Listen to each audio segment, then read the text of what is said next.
I'm still waiting for a Julia Child movie. She still could do the Julia Child TV years. Like, just Sure. do that. Well, they did a My favorite miniseries parts of about that. right, but I want fucking Meryl Streep. Yeah, me too. She's the best part of the movie. Charlie's alive, and I know he's got the girl. Victor Devon, who are we? Where are we? Oh my God. What's the point of life? How big is the And universe? also, those look at those arms. Those are Look some at his chest. Jean Paul. I was going to say Jean Paul Gaultier. No, Jean Paul Damn Jean-Claude Van arms. Damme. Tomato, Sorry, tomato. gay as hell. Hey, who is that broad? Some murder suspect named Fletcher. Jessica? Tonight on Murder, She Wrote.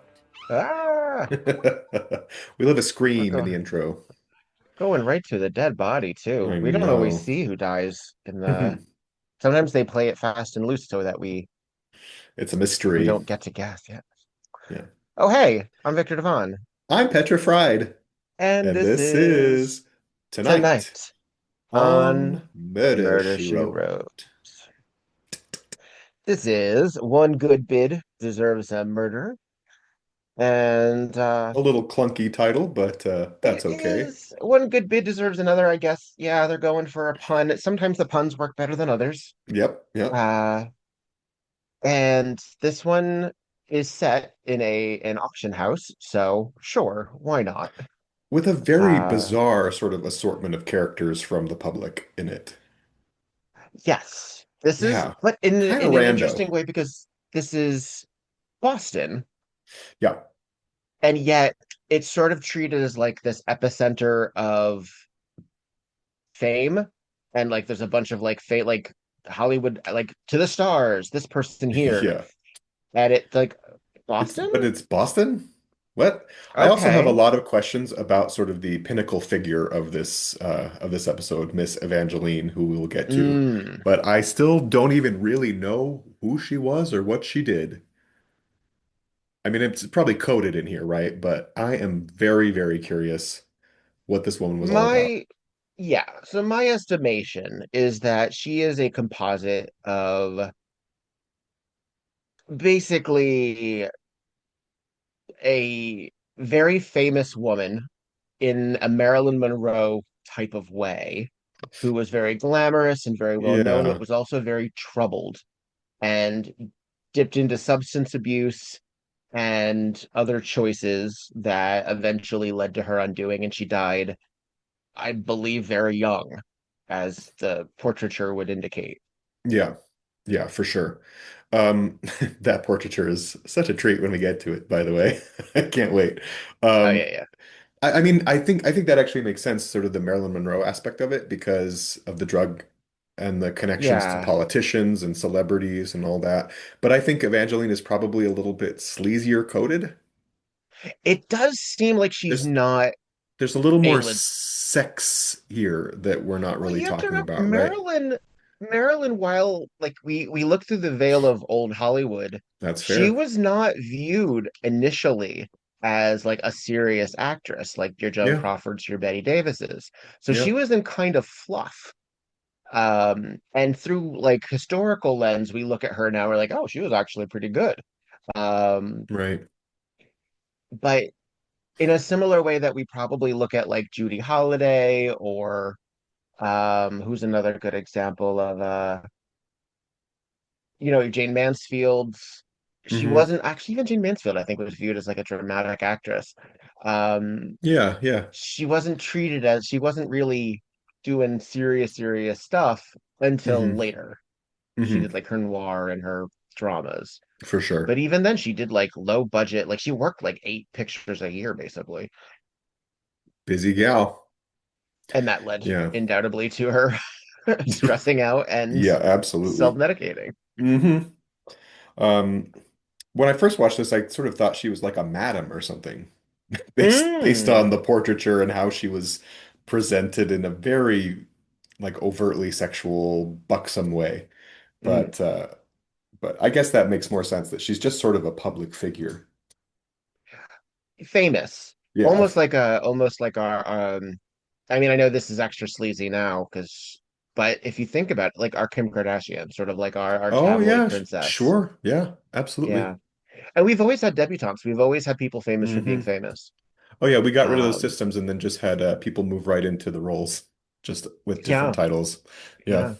yeah. Like every once in a while you'll see like who the hell is this? And like, oh, they were famous for being famous, but Uh-huh. now they're sort of iconic. Look at that Totally. right there. So Oh my 4 minutes gosh. and 38 seconds in, we get our first glimpse, and I'm pausing it just so we can get the full effect. This is this is a choice. How would we describe this? You're right. It The does gown is read low all, rent. doesn't it? It reads Yes. low rent. They really could have made this a lot more. Yeah. It's But if you frankly kind think of about it, trashy. And I love that it's trashy, don't get me wrong, but it's trashy as far as I can it would tell. kind of have to be because this is 30 years after Marilyn. So Hmm. really her contemporary would be someone in the 70s or 80s. So this is kind of the 70s right here. Hmm. So she's wearing So like this beet red gown with these kind of, it almost looks like a sari or something. I don't know that's not the case, but with a I cape, like I kind of a think it's just sheer a cape. asymmetrical with a Yeah. tapelet. Yeah. Yeah. But that makes it sound very demure. It's very, the stance is very like open armpits. It's tacky. It's tacky.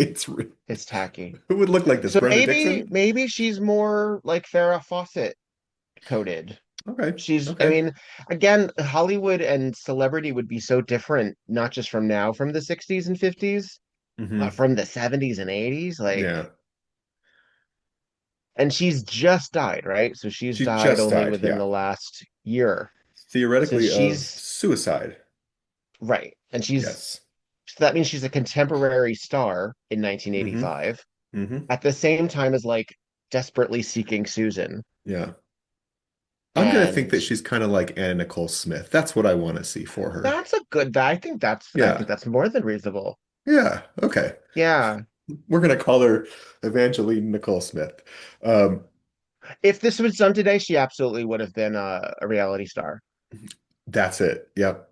Yeah, Sort of she a really would have been. public Or a seeking TikToker. fame hound, whatever. Yeah. Yeah. TikToker, influencer, what have you. Okay. Anyway, we are 5 minutes in. Sorry for that detour, but this is what Oh, we do. I mean, what we do.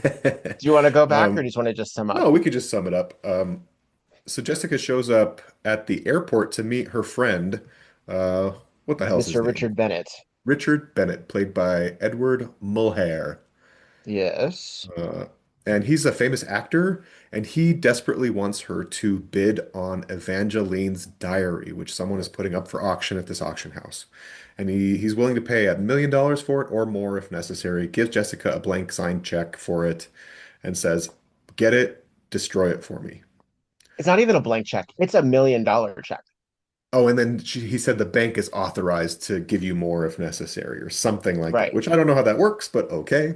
Um, Yeah. Because Right she's amount on a walking check and around, and change that's an it. important key point, is she's walking around with a check made out to her Hmm. for $1 million that in theory she will endorse to Hmm. this because no one's going to bid more than $1 million. Although Right. if you look at this, someone really could have. It seemed like a lot of high profile people wanted this diary. Yeah.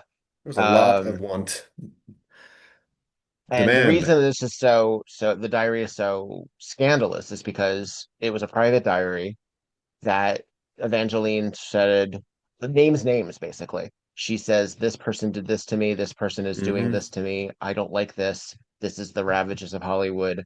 And it implicates some high profile Yeah. figures, You dished it all including one out. of my favorite characters, which is who is played by Karen Black.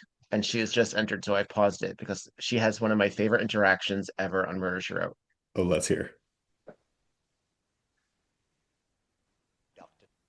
So I just think I to know open what it, this interaction is, by the way. we're at the auction house. We've just met the auction. Uh, I don't, what do you call him? I guess the Auctioneer, the owner. guy who owns the auction company, or Yeah, he's not the literal auctioneer. no, Um, but yeah, he's the guy he's who's the basically proprietor of the establishment. that sounds right. Yeah. And who is that? Is that William Redford, I believe? Hurd Hatfield, yes. Yep. Who we saw As in A the Murder at the Russian Ballet. dancer, Leo. Yeah. And he was in The Picture of Dorian Gray with Hmm. Angela Lansbury. Funny, he doesn't have a Russian accent anymore. Hmm. Well, he barely had a Russian accent in that one. So, True. Dr. Dunn, this fabulous all in white from earring to pump. And you know what they say about a white shoe. We It is the sign of an absolute hooker. we know it. Uh, and she is fabulous. Karen Black has entered, and she has tried to bribe the security guard into just giving her the diary, and she'll pay him directly. Hmm. So here we go. Steal it. You know my name? Psychiatrist is some of Hollywood's biggest stars. Dr. Sylvia Dunn is something of a star in her own right. Meet Mrs. Fletcher. How do you do? Hello. I have enemies, It's done. And that's Radford. it. No enemy. She She has and no time for Fletch. it is the most and I know that didn't transfer very great to audio only because it's in the eyes, it's in the body language. She glances over, says hello, and immediately continues her conversation with the auction owner. She Oh, is a so loose cannon in this episode of TV. fucking love her. Are I you familiar with the works of live. Miss Karen Black? Moderately. I'm not like a stan or anything, but I certainly know who she is, and I've watched video essays and a few of her works. So yeah. Oh, damn. She is, I mean, we're recording this a couple of weeks before Halloween, and she is in fact a scream queen. She has been in some of her most notable stuff is Oh yeah. Trilogy of Terror, most famously with the Zuni fetish doll chasing her around. That is just Uh, bee's knees of camp horror, Indeed. right? And I enjoy the other two segments. They're very different and they're not Sure. quite as iconic as the last one, but they're also quite good. Very Tales from the Cryptish, and Hmm. House of a Thousand Corpses, where she returned to sort of as the legacy actress in the Rob Zombie movie. Hmm.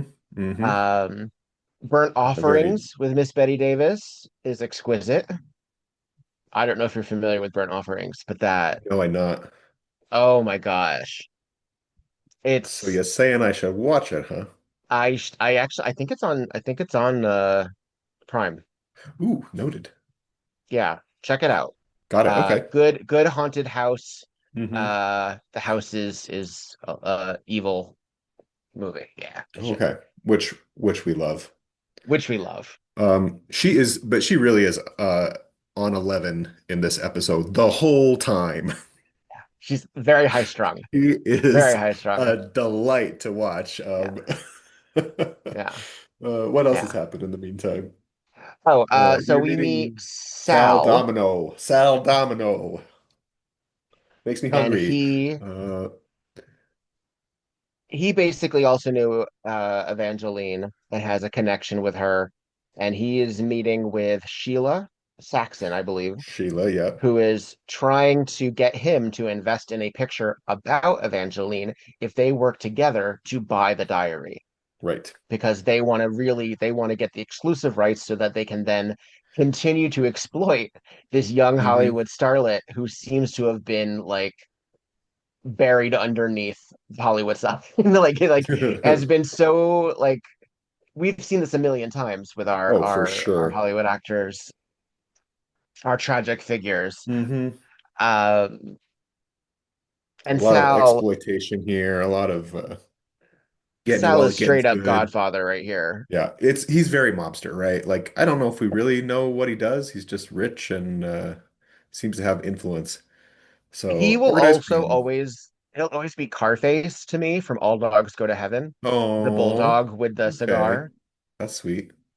Charlie's alive, and I know he's got the girl. That's as someone who watched that movie about 5 times a week at a certain point in my Oh, childhood. it was so That good. We watched it all the that time. Didn't, it okay, was not one to of be like the Debbie Downer. 12. It was one of the 12 movies that I think we owned on VHS, so it was in Yeah, regular rotation. in one of those puffy plastic cases, right? Uh, no, didn't the young girl who played the girl, she passed during Yeah, the filming of it? Not to be yeah, Debbie Downer, which Emery. I totally just did, but No, it Yeah, happens. kind of a Yeah. tragic little backstory to that movie, but it's such a beautiful little movie and how lovely that she was captured in it. Well, she was also in The Land Before Time. Yeah. Judith Barcia. Yeah. Was she Yeah. Ducky? She was Ducky. Yeah. Yes, she was. Yeah. So sweet. Yes, indeed, she Um, was. okay, I'm going to route us back to this episode where there's sort of like a very quick clue that is essentially the most important clue of the episode. Jessica was looking at a big bureau and the custodian was like, what's his name? Albert? Albert. He's a Albert. He big. said, It's important that we know that yeah, because his name tag is obscenely Albert. large for a Very custodian. right center stage too.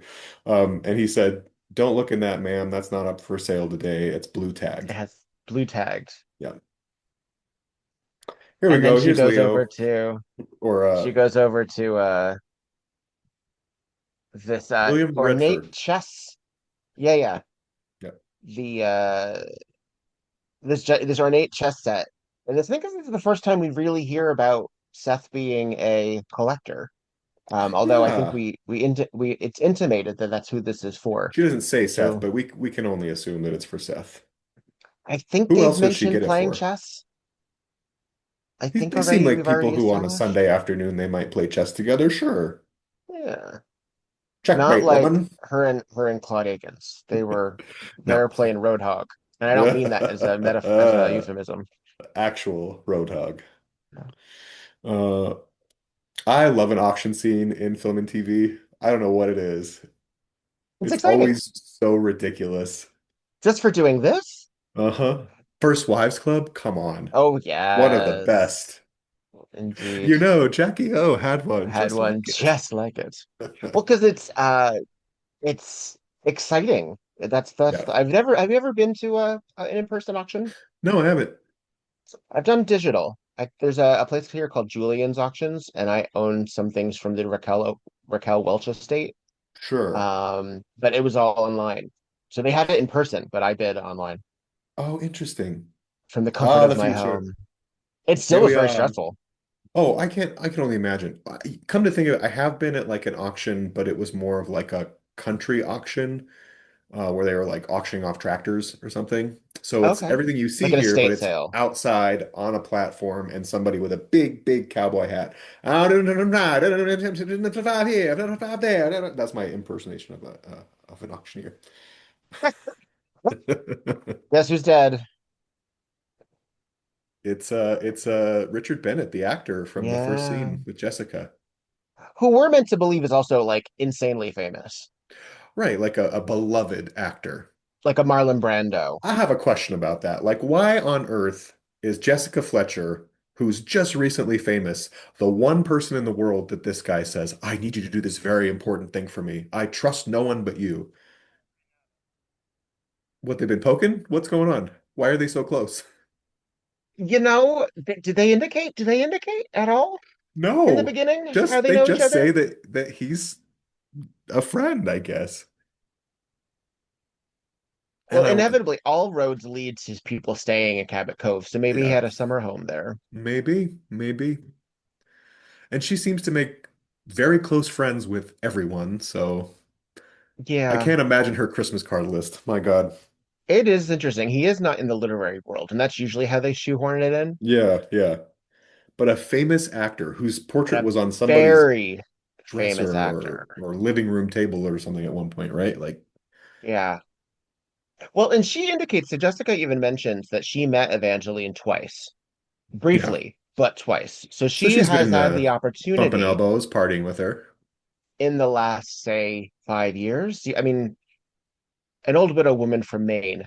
Clearly, her book is her first really getting out into the world. So everything has to Yeah. be within the last 2 to 3 years, Mm-hmm. right?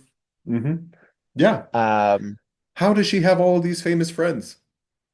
Because the show needs her to, yes, basically. But yes. it is perplexing sometimes. Well, I We mean, we so well, just to finish that thought is that and I'm going to pause it because yeah, this sure. may take a second. Yeah. In a future episode, she is once again friends with the actor who plays Richard Bennett, Hmm. but as a different character. ostensibly because Yes. he's not dead. Yes. And he and the leading lady in that, they're doing like a out of town tryout before Broadway, and she knew them because they knew Frank Hmm. back in the day from Hmm. the old like regional playhouse days. So in theory, uh, since Frank had a art background in some capacity, Hmm. it's possible that that's also been leveraged. That Yeah, technically Frank was the sure. more affluent of the couple before she became Right. famous. I mean, Well, he's yeah. basically painted as like a glorified bird watcher and fisherman, but Yes. Sounds like the life, man. I mean, like he sounds like permanently retired. Like we don't hear a lot Right. about like Frank as like a young buck. No, or his ambitions or aspirations other than he was in service.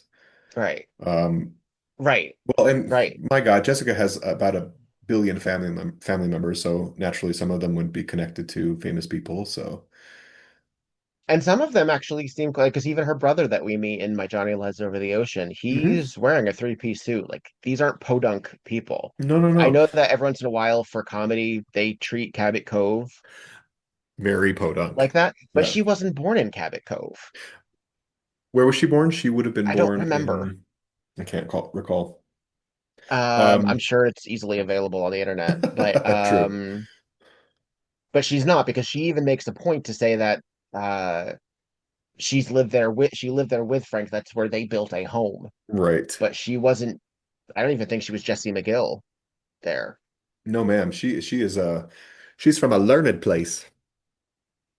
Let's see. She's a Pisces. That's helpful to Google. Uh, where is Jessica Fleck? No, see, you're wrong, Google. This is why AI is wrong. You're going for the easy answer. You're saying Cabot Cove, but no, she was not born in Cabot Cove. Tisk tisk. Uh, residence. Nope, that doesn't help me either. It Yeah, says I she don't was. know. Oh wait. Okay, hang on. It says on murdershrewrote.fandom.com, Jessica was born and raised in Cabot Cove. She studied at Harrison College in Green Falls, New Hampshire to become a journalist. And after completing her education, she worked as a high school English teacher for 17 years and as a substitute English teacher. She eventually met Frank Fletcher when interning at the Appleton Theater. Okay, so So, we got some connection to the arts, yes, to and we'll get to the Appleton actors and Theater. theater. Yep. We'll get to the Appleton Theater next season. Hmm. Um, and he was captain of the United States Air Force. Grady Fletcher, and then we get into her. It's like, so it says she was born in Cabot Cove. I just think that's wrong. I mean, they don't really I tell think it us is otherwise, because so she even indicates in one episode that like they still call me the new girl in town. Like she makes jokes like that when she talks about how crusty New Englanders are. And I know huh. that's like a little it's like a little aside, and I can't remember what episode that is, but Well, we must observe it then it's and think there. critically about it, I say. Damn it. That's what we do.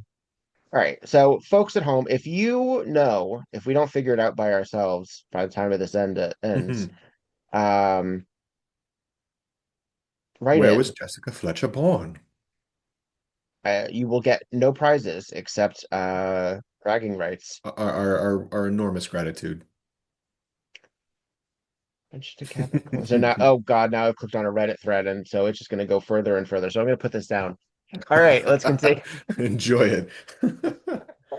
Anyway, Oh yeah, Ben is anyway, dead. He he's was dead.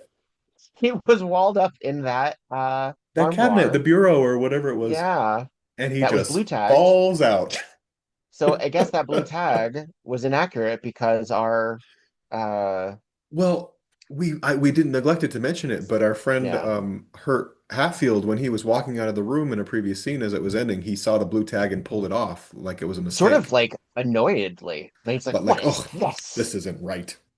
Just, he was hard at work. We appreciate a working man. So, So um, someone blue tagged that inaccurately. mhm. And of course, we have all the players here. We have Dr. Dunn. Is that her name? Is that right? Dr. Dr. Dunn. Dunn. Dr. Yeah. Dunn. We have Sal, Domino Pizza. We have his assistant. What's her name? Pretty blonde in She's a some card. Chantilly lace. Hmm. I can't remember her name. Is that Deborah Chase? Is that who she is? Yes, I believe that is Okay. correct. Okay.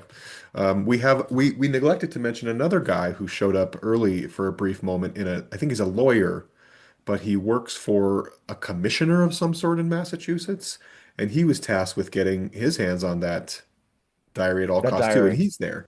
So we neglected to mention him. So there were a billion things up for auction, but that diary was the hot ticket. Hmm. Oh, so this gentleman right here in the suit, in the brown suit you're referring to. Yeah, that guy. He's the lawyer. Got it. Oh, and how this bureau armoire situation got brought out, and the reason that Bennett falls out is because they're examining it to Hmm. see if they then want to bid. How much do you think something like that To goes? Because that is, authenticate. They use the word authenticate a lot in this. yeah. I don't think they use it here exactly, but I have They do questions when about Dunn that when we tries get to to it. speed read the diary. Oh, because when Dunn shows up, she looks at the diary really quick Because Jessica because, is authenticating with a piece of handwriting. yes, a letter So she that knows what Bennett has she's, received. yeah. Yeah, to make sure This she is actually did write the diary. it's kind of a wild assortment of items then at this auction. There's like a beautiful bureau, a lovely chess set. Oh, and a tawdry diary. Yeah, Like yeah. this is furniture? Sure. And Um, usually there's a connection at auctions. There's it's an estate, or it's from a collection, or it's from one person, or it's from mhm. more people with a something in mind where all the money will then go Yeah. to. So even if they're disparate, there's a relationship. Yeah. Oh, I not here. don't We're know the hodgepodge here. It's like we I put in love an that ad saying, they throw in an auction, what you got? they Uh, put tape around where the body fell. That's not where the body was. This was where the uh, body fell out of the beer. they all saw it fall. There's nothing to examine on that Uh, floor. and they Um, can't do a chalk outline, so they tape it. I It's guess. But we need a crime scene, so we here we do. go. Even though that We also never met happened to we also met Lieutenant Casey, played by Lieutenant Ray Casey. Girardin, who makes two appearances on this show. And Yeah, he actually was a three bastard in the next appearances, one. two as Lieutenant Casey, and then one as Mr. A Tibbets. Is that right? mailman. Yeah. Yeah, the Yeah. mailman in Cabot Cove. Hmm. Uh, But he's good in this, and I really like his turn in the next episode he's in as Lieutenant Casey. Great little turn at the he end there. is that the boxing one? It's the one I don't want to give it away. I think it has to be the boxing one because that's another Harry McGraw one. Yeah, Harry McGraw would be in it. Yeah, Yeah. And yeah, then of course the one in Cabot Cove where he's the yeah, mailman. yeah. Yeah. He's But he got a seems to be cool like a little foil. relationship in this episode to Fletch. Yeah, because he doesn't really, and then his next episode too, in the boxing Oh episode, yeah, oh yeah. because he immediately intimates that she has no reason to actually use that $1 million check for Hmm. anything because it's in her name. He's immediately suspicious of her. Oh yeah, she's a suspect. He also says a great one-liner later in this episode that we must hear and corroborate. But she's always in the wrong place at the wrong time, and she always is in all of the episodes, but she's particularly in the wrong place at the wrong time all the time in this episode.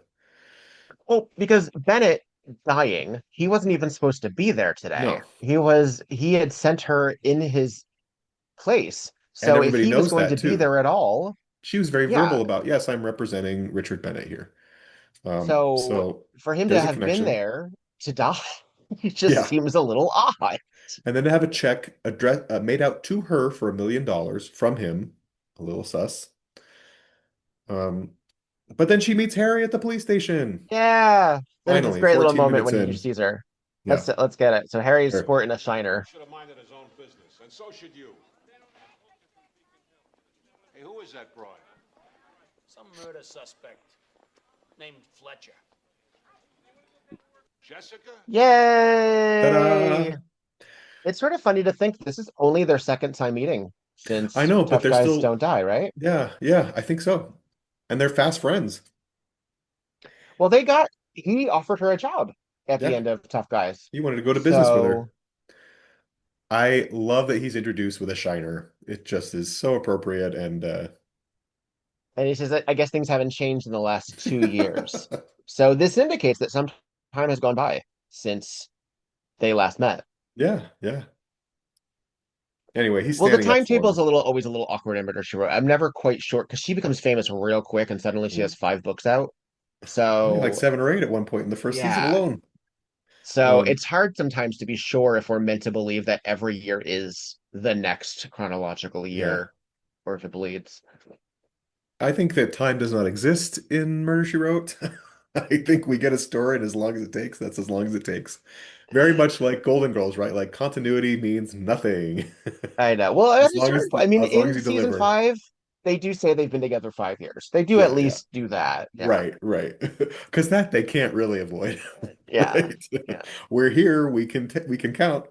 Um, anyway, Harry and Jessica are now on the case together. It's as it was meant to be. Um, Indeed.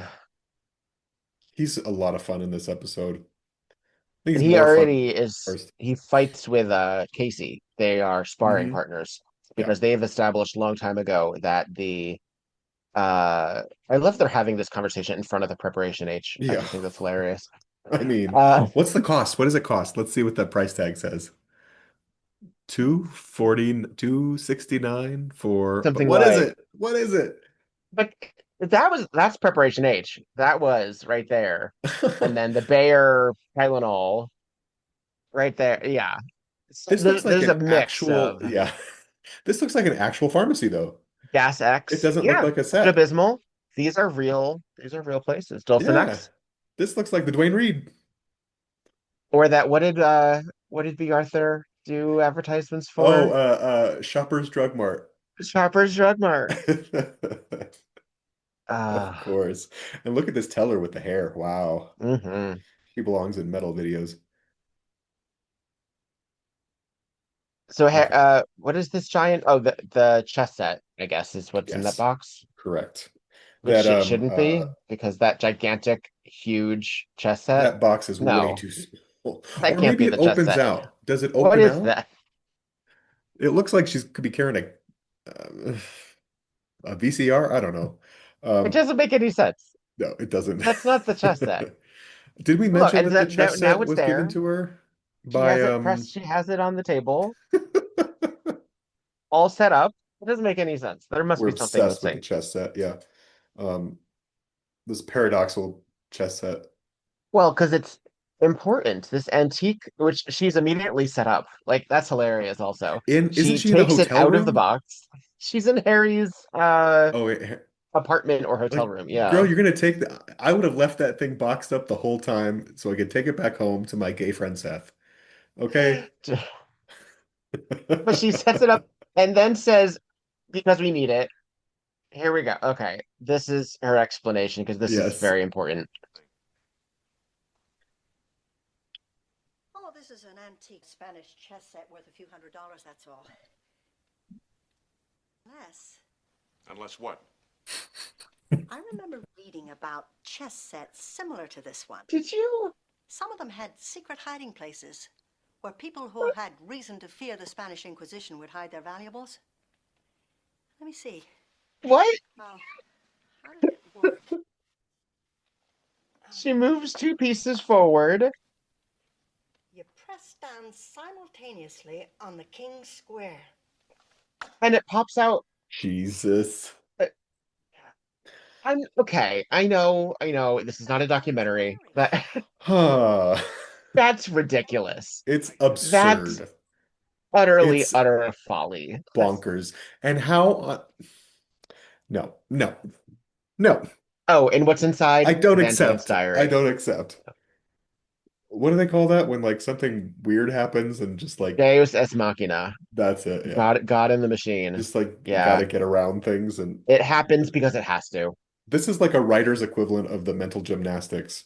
Yeah. It just does not work for me. No.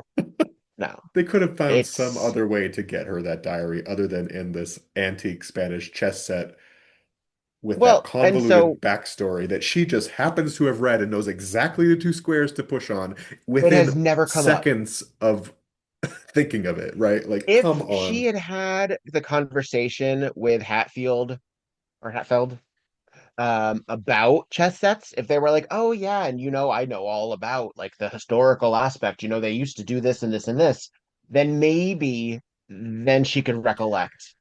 Because if he had said, Sure. this is actually a very special chess set because they used to do this and showed us that, she could then go, I wonder if he used that.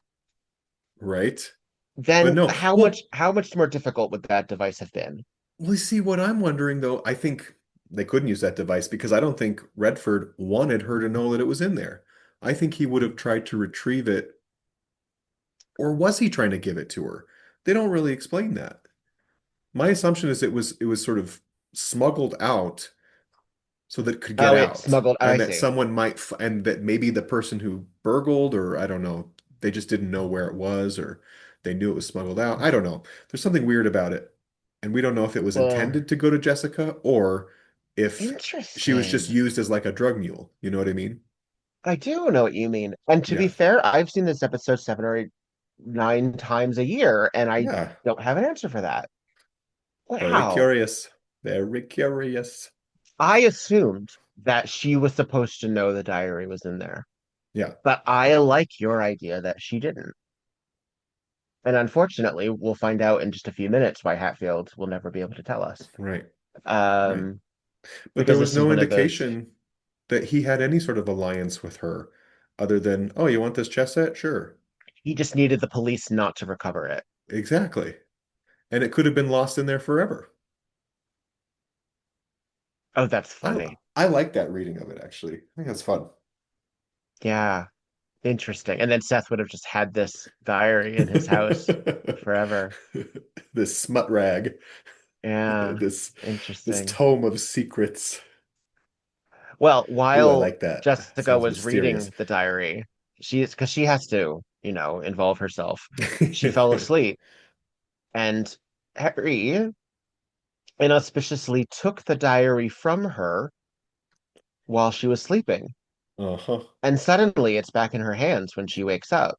But what did he do with that diary, do you think?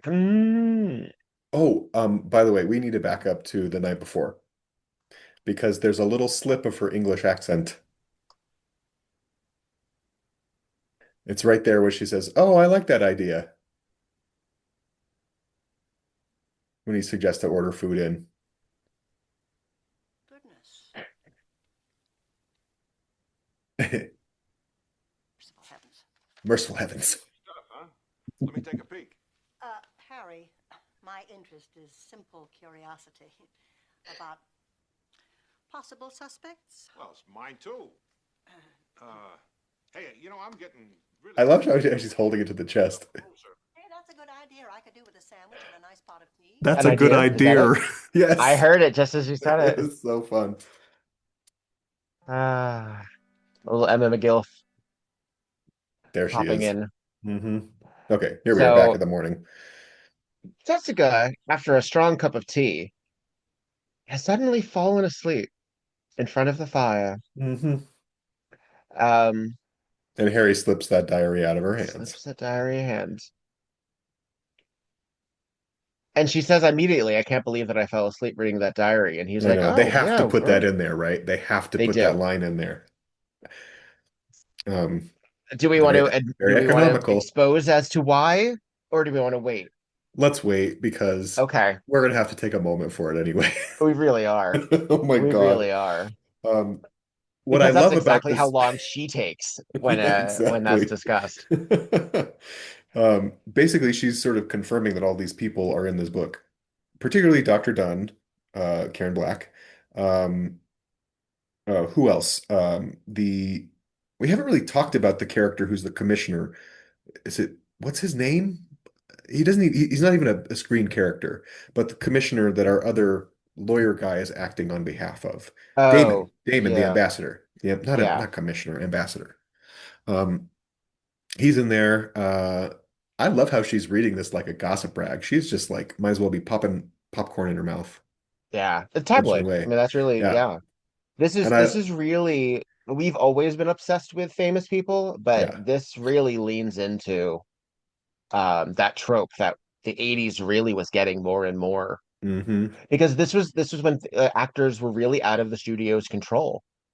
Yeah, Like true. all of these, all of the gossip rags from like the 60s and earlier, before the blind items and Dorothy Kilgallen and um JFK and all this stuff, Yeah. those were all manufactured. Like there's a reason that Tab Hmm. Hunter and Anthony Perkins were closeted. There's a reason that like Yeah. we only ever saw um Natalie Wood as like America's sweetheart until, things started Sure. going out of control. Totally. Um, I, I love that we see that Jessica kind of delights in soaking it up. Like she doesn't want to tell us that, but you Oh, can she's tell she titillated. loves it. She loves it. She's as common as the rest of us, please. Yes. Well, and it's delicious, and that's Hmm. part of the fun of it. But Loves she's it. also very proper in the regard of this is a private person storyline. So yes, I'm going to read it, Well, but it doesn't belong to the world. it doesn't belong to her. No, it really doesn't. But she's reading She's it a just little out of, hypocritical there. Okay, she's being a bit of a hypocrite, of course. hiding it from Harry while she just like soaks it up. Yeah. She does Delightful. acknowledge that at the time of Evangeline's death, she was seeing a civilian named Al, Hmm. who is trying back and forth to like get her clean and indicating that Dr. Dunn is not the right person for her to be seeing. Yeah, Um, yeah. but we don't know who Al is, We don't know. unfortunately. He's one of the unintroduced characters. Or, It may even just be yeah. AL, as an abbreviation. Hmm. Oh, guess Oh, who's Redford's dead? dead. Heard Diary in hand, Hatfield. Jessica goes Um, back to the auction house, and Hatfield is dead. Stabbed through the chest. and we see it too. We do see We the do knife his through the bloody chest, shirt yeah. and everything. Yeah. We don't Yeah. always. We Um, do not always. I and bet then of we course, didn't really see any wound on him. no, we just saw his sort of sleepy body fall out of that chest. Yeah. Now, of course, she's back with the lieutenant because he walked in on her holding that stupid diary over a dead body with a The knife plunged in implication it. being not that she brought the diary with her, but that she But may then have she just came stabbed him back. and just got the diary. Yeah, exactly. Yeah. Well, that is a. Oh, this is. We have to back up. This is what he says to her. Here? Yeah. Believe that I did. Okay, Mrs. Fletcher, you can go. But I'm warning you, if I find you near another body, I'm going to book you. If murder were a disease, you'd be contagious. Oh, that is a charming diagnosis. Okay, why I love And it is that it feels like she kind of agrees with him and she kind of knows yeah, that he's right she's because like, good she call. is. Yeah. It's the truth. Wherever she goes, murder follows. And that diary is now in possession of the police department. Yes, sir. And Lieutenant Casey.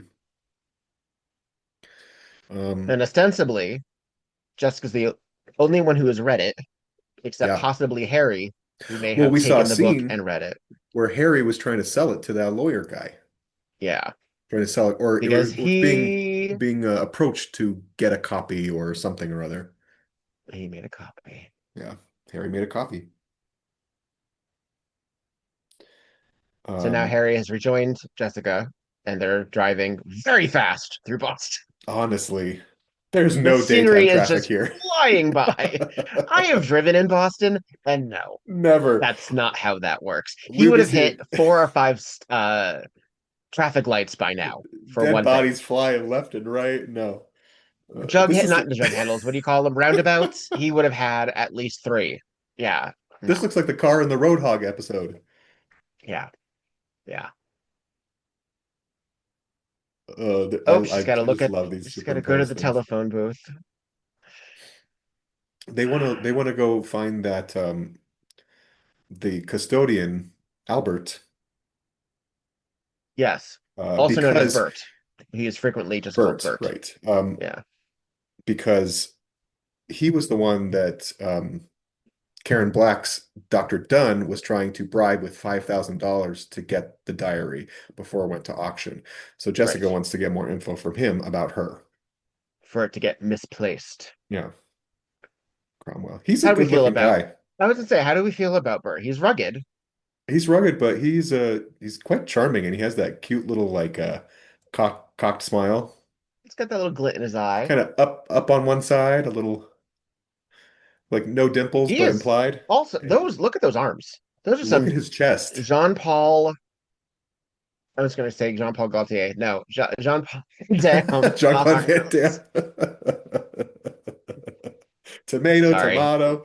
Uh, gay as hell. I mean, Jean-Paul is also Gaultier is also quite jacked. right, right. Um, And have you yeah. seen Jean-Claude Van Damme's butt? Oh my God. It is just the most perfect butt in cinema.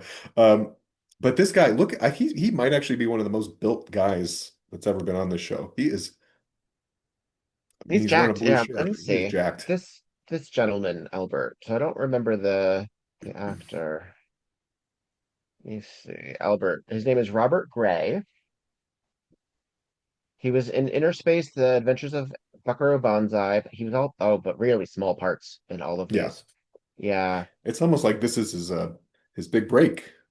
Yeah, he could have been Yeah. a stunt player or something like that. Yeah. Well, and I gotta be honest with He you. also I reads don't he reads a little like pulp magazine too. Just a that little. part. That part, Yeah. yeah. If you know, you know. Like I feel like I've seen him on a video box on a ranch in front of a Right? fence Like with a his shirt thick off, you know? fucking one of those gigantic video boxes that they used to have. Yes, yes. Yeah. You gotta fight to get into that thing. Uh, and Uh-huh. he's So to not with us speak. anymore. But I maybe I'm not sure I am convinced by his performance in this episode, so maybe that's why he's not really He has an done interesting a lot towards of the end. work. His little monologue at the end is interesting. Yeah. It's an interesting Hmm. because he's also meant to be a regular guy. He's not Right. he's so he knew Evangeline, who is like Glamour Puss Hmm. Extravaganza Yeah. and Margaret and Tommy, Uh-huh. and yet he's a regular Joe. And he let us know that when Dr. Dunn tried to bribe him, they were in these like Remington Bank Yeah. paper what do you call those sleeves or whatever, which means Hmm. that, as Jessica said, Dr. Dunn planned to try to bribe somebody to get this diary. So we gotta find her. Yeah. And Well, here we get the we get wildest scene of the to episode, honestly. Jessica's hotel, Yeah. and Dr. Dunn is waiting for her in the lobby with the this wig, Oh, this wig that Dunn has. she is It's spinning this woman. We are getting dangerously close to the edge. She's falling apart. oh, and so Jessica says, "Do you want to meet? Talk in my room." So, wait, this one moment. To you. Yeah. Private. All right. My room? Is it bugged? What No, I don't think so. is it bugged? All right, I'll take the chance. She is so She dramatic, and she immediately she checks the receiver. she's in her own movie here. Oh my God, it's Um, exquisite. it's funny because doesn't she have access to mental health drugs? Yeah. Oh, she seems to be the most She is drugged. rattled. She seems so on edge. And she's truly living in a paranoid world where everybody is out to get her. Yeah. But as Oh, it she turns says as out, much. This yeah. this line read. Let's have a moment for this one too. Hmm. Who told you that? Give me that, Mrs. Fletcher. I know you're in on it. In on what? Why are you out to get me? I love it. Sorry, Oh my I don't know God, what you're talking about. it's exquisite. She's in a different genre altogether. All together. It's Oh, so she's okay. checking the flowers for microphones, Uh-huh. and she's talking about Ambassador Damon. He was offered a photocopy of the diary. because now she's connecting the dots to Harry. So she's Hmm. giving Jessica all this information that we need to get. Jessica says almost nothing, and this poor unraveling This doctor spills the beans on so many things while furiously smoking a cigarette. Look at that cigarette deserves a fucking Emmy. Look at the way she just holds it in Uh-huh. her mouth. Oh my God. Oh This God. this is written for a gay man. Like this It is really what this is. is. This is a drag race challenge, this scene, right? Oh my yes. Kind of. Because Um, it's so I don't like I mean, let's be honest. This is theater. written in the script to be like the big performance of the episode, right? Yes. This is This is this is the show. This is what this is we've come Patty to see. LaPone. This is Kate Yes. Mulgrew. This Uh-huh. is And she goes, this woman is going through every emotion known to man too. She's wistful, she's paranoid, she's hopeful, I don't know. She's just great. I don't know what inspired this performance. Um, and do I think it let's fits in the episode? Not really. But do I but love it? so much of the Yes. episode doesn't fit. Like this is Yeah. such a what fucking genre episode is this? It It's is a not cobbled noir. together the only genre I could think that this was is Murder She Wrote. It's the only Yeah. thing I could think of because it's so its own thing, I guess. It's not Let's mob. get a little Karen Black. Let's do. You try to help people, ease their fears, help them to face their problems. So what if I prescribe drugs to get them through the dark moments? It's certainly preferable to a total breakdown. You're referring to Evangeline. I did read the diary, Doctor. The drugs were necessary. To keep her tied to you, Doctor? Is that what she wrote? I should have known. It's not true. Patients are always inventing fantasies involving their analysts. Well, I'm certainly not going to let her neurotic scribblings destroy a lifetime of hard work. I want that copy, Mrs. Fletcher. And I repeat, I don't know what you're talking about. So, you're one of them. All right. Have it your own way. But I am going to fight. You're not going to get me. Not now, and not ever. Oh my God. Yikes. Ah! With the Oh cigarette in my her God. mouth as she That's furiously turns the corner. hideous. Oh, jeez. And that's it for her. That That's she the doesn't come last we back. see of Karen. Yeah, She's a two-scene wonder. yeah. And I want that. I want more. Like I love her. It's I so love it good. so much. Give her a spin-off episode. Also, we're not really talking about the implications of what's in that diary and that she is unethically prescribing medicine, obviously, for her own selfish reasons, I guess. The To question I tie have her for to you you, is, she indicates. Yeah. do you think that she is prescribing those drugs to Evangeline to keep her tied to her? Or do you think it's just circumstance? Well, the fun answer. The fun answer. Well, actually, yeah, I guess both answers could be fun. Depending on how dramatic you want it to be. Because Uh-huh. either it's more fun that she's a fucking crazy woman who is projecting onto Evangeline and Yeah, prescribing her some bullshit. Or she's actually right. That's a genius direction to take too. right, right. And I can imagine that Karen Black is the type of actress to actually come up with a backstory and Hmm. actually be like, I'm the only fucking sane person in Hollywood, and all of you, like, she'd be a QAnon expert. Yeah, yeah. Um, she would be talking about Andreochrome and being like, no, Pizzagate is real. Don't you understand? And like, I, I, uh, I don't know, Yeah, but yeah. Because she doesn't. I believe that she believes that she's right. I think so too. I because think she this believes she's playing a show, character who believes she is innocent yes, of bad things, when in fact yes, she still might be a person who is capable and has committed these bad things. because this character is an interesting parallel to one that we'll see much Hmm. later, played by Margot Kidder, Oh who is yeah. also very heightened but controlled heightened Yeah. in Yeah. that Not like steely this. Margot Kidder kind of way. Because this show sometimes plays psychiatrists as somewhat fucked up agenda people. Yeah. This doesn't paint them great in a very similar way they paint law enforcement No, as kind of shitty. that's true. Um, yeah, she's unhinged. Yeah. Did you notice that she called herself an analyst rather than a psychiatrist or something? I thought that Mm-hmm. was interesting and a sign of the times and when Mm-hmm. this was Mm-hmm. writ too. My I analyst said called me. my analyst. Yeah. So I said I see you Monday, but Monday I'll be floating with the garbage with the other. That's it. That's it. Yeah, that's also a very that's a rich person talk. You go to an analyst. Yeah, yeah.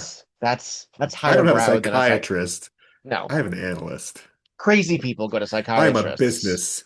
Exactly. Um, Exactly. You're in a Harry, psychiatrist's office. for God's sakes, pull yourself together.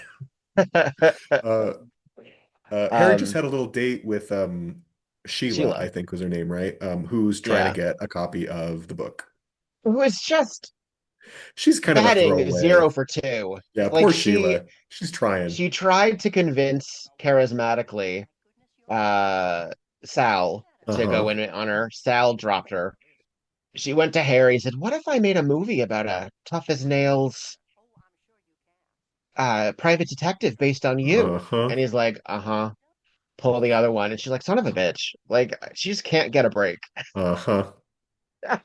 Poor thing. She's just like, I guess I'm gonna go get a root beer and some French fries and call it a night. Um, okay, this is a very important scene. Oh yeah, let's do it. Um, Jessica is Shall we just confronting her dear friend Harry McGraw because she did found out that in fact yeah. he did steal that diary and copy it because she found the photocopy. These tulips also that Wow. Who has the time to keep that up? Murder that's how you know. investigations? Yeah, Who's watering the plants? that's how you know they're fake. Those are wax. Not a blemish on them. I love his sleazy noir music though. I I know love it. it's a treat. You were looking for this, Harry. Actually, I think this episode has good music all around. If you, Oh yeah. I actually made a point to in my notes to talk about the score because I think the score is really good. I can explain that. Oh, I'm sure you can. I would have told you before, but you got too many scruples. And you obviously don't. I understand you were going to sell this copy of the diary to Robert Rhine. Ah, that was just a cover. See, I figured if the kid That's the lawyer. Robert Ryan is the Yeah. lawyer. smoke him out, that's all. So you what?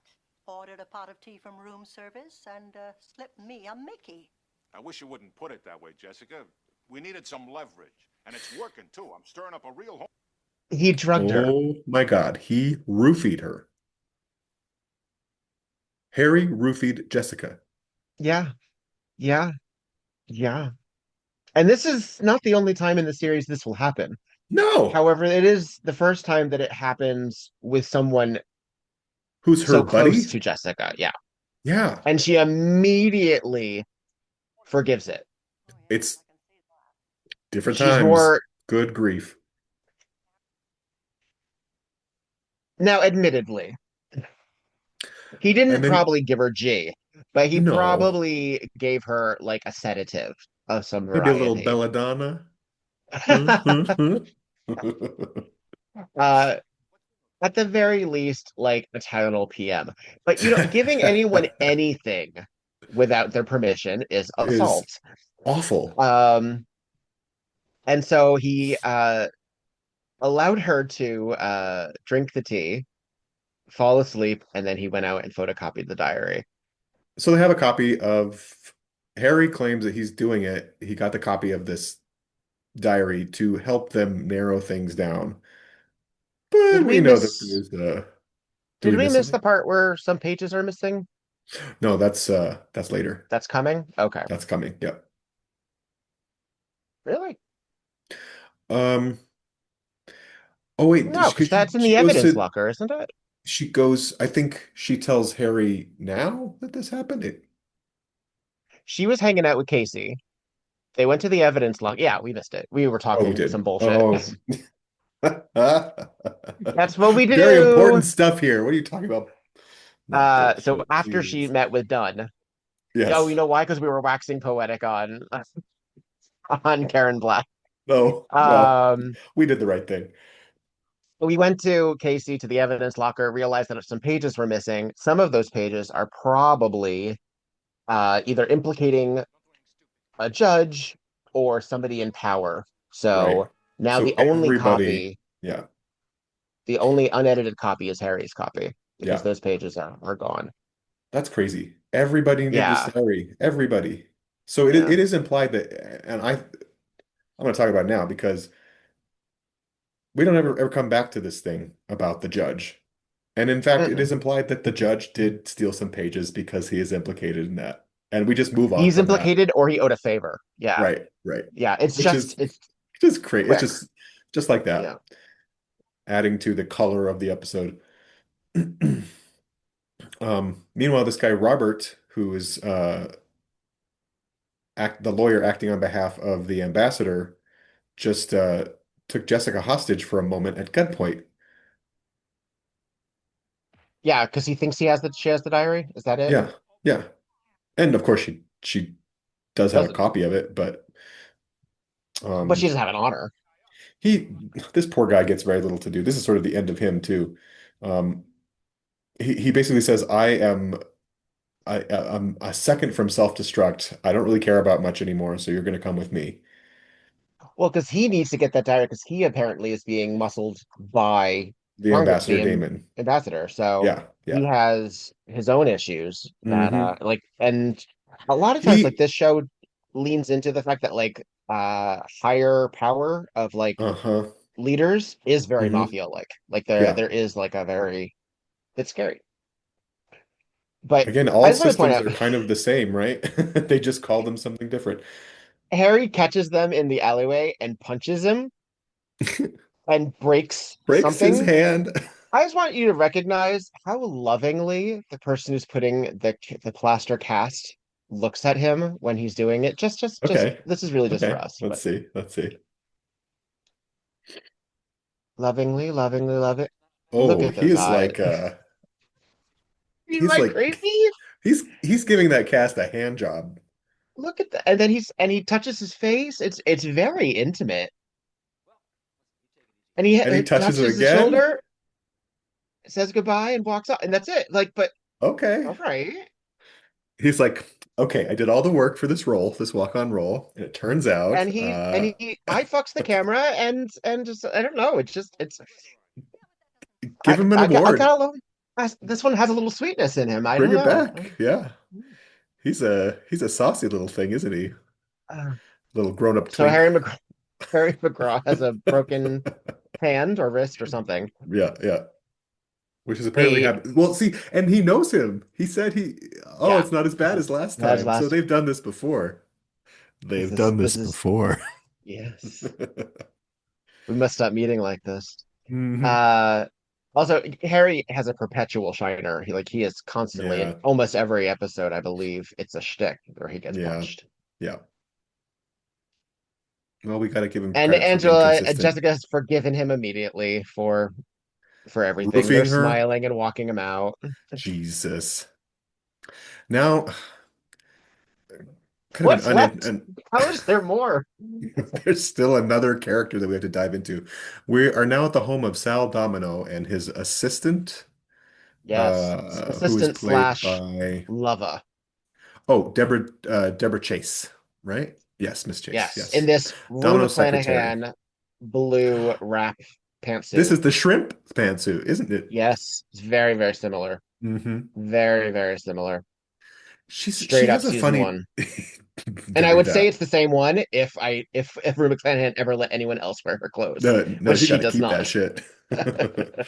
Um, Deborah Chase, Rebecca Street plays Deborah Chase. I don't really know much about her. She has kind of an interesting take on this character. It's kind of I don't know, a little Audrey, Little Shop of Horrors-ish. I don't know. Oh, It's sure. strange.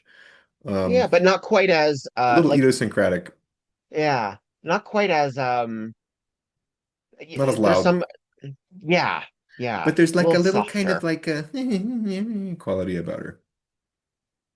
Anyway, she's afraid Sal, she's telling Jessica, I think Sal might be involved in all of this um because why? I don't even know. I wasn't reading.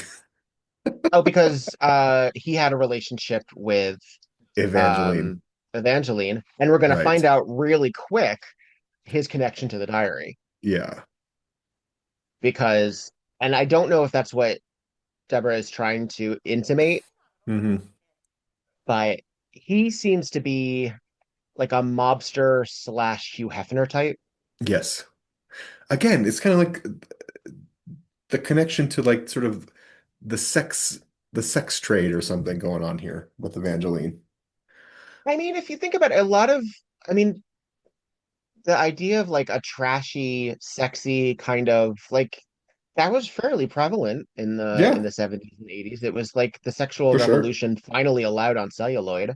Deep Hmm. Throat was a crossover hit. Like that was meant to be like porn, but it became like Camp in a way. elevated porn. Yeah. Yeah.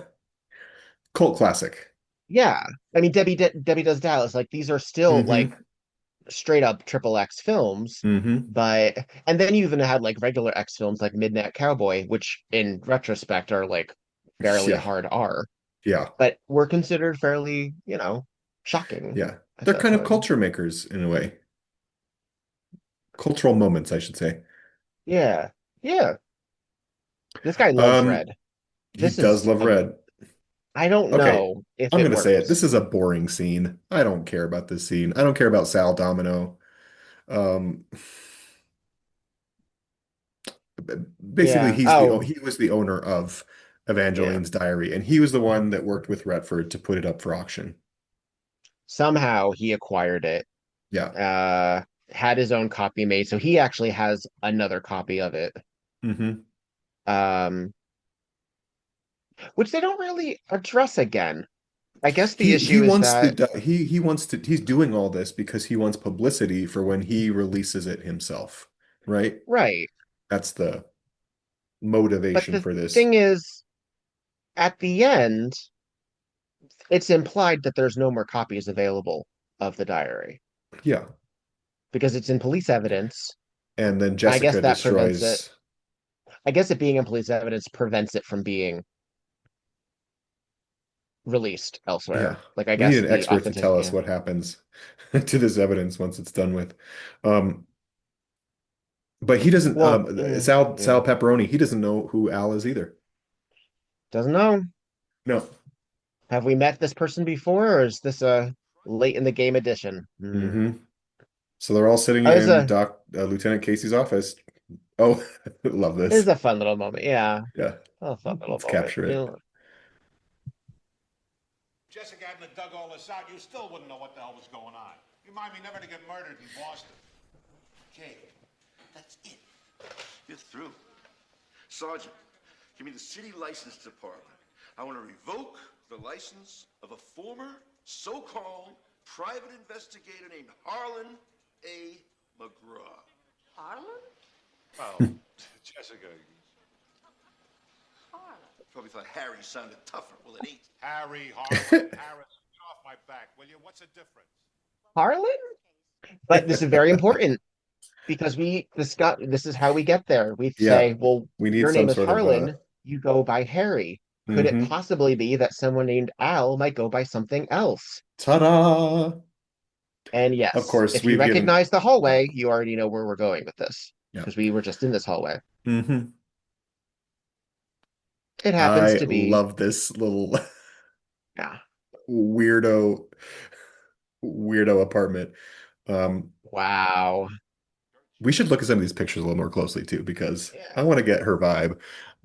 So they just walked It's into, if it you is haven't guessed very it, Farrah Albert's Fawcett. apartment. Um, and he's not there, and they broke the lock. And they walk into essentially an Evangeline shrine.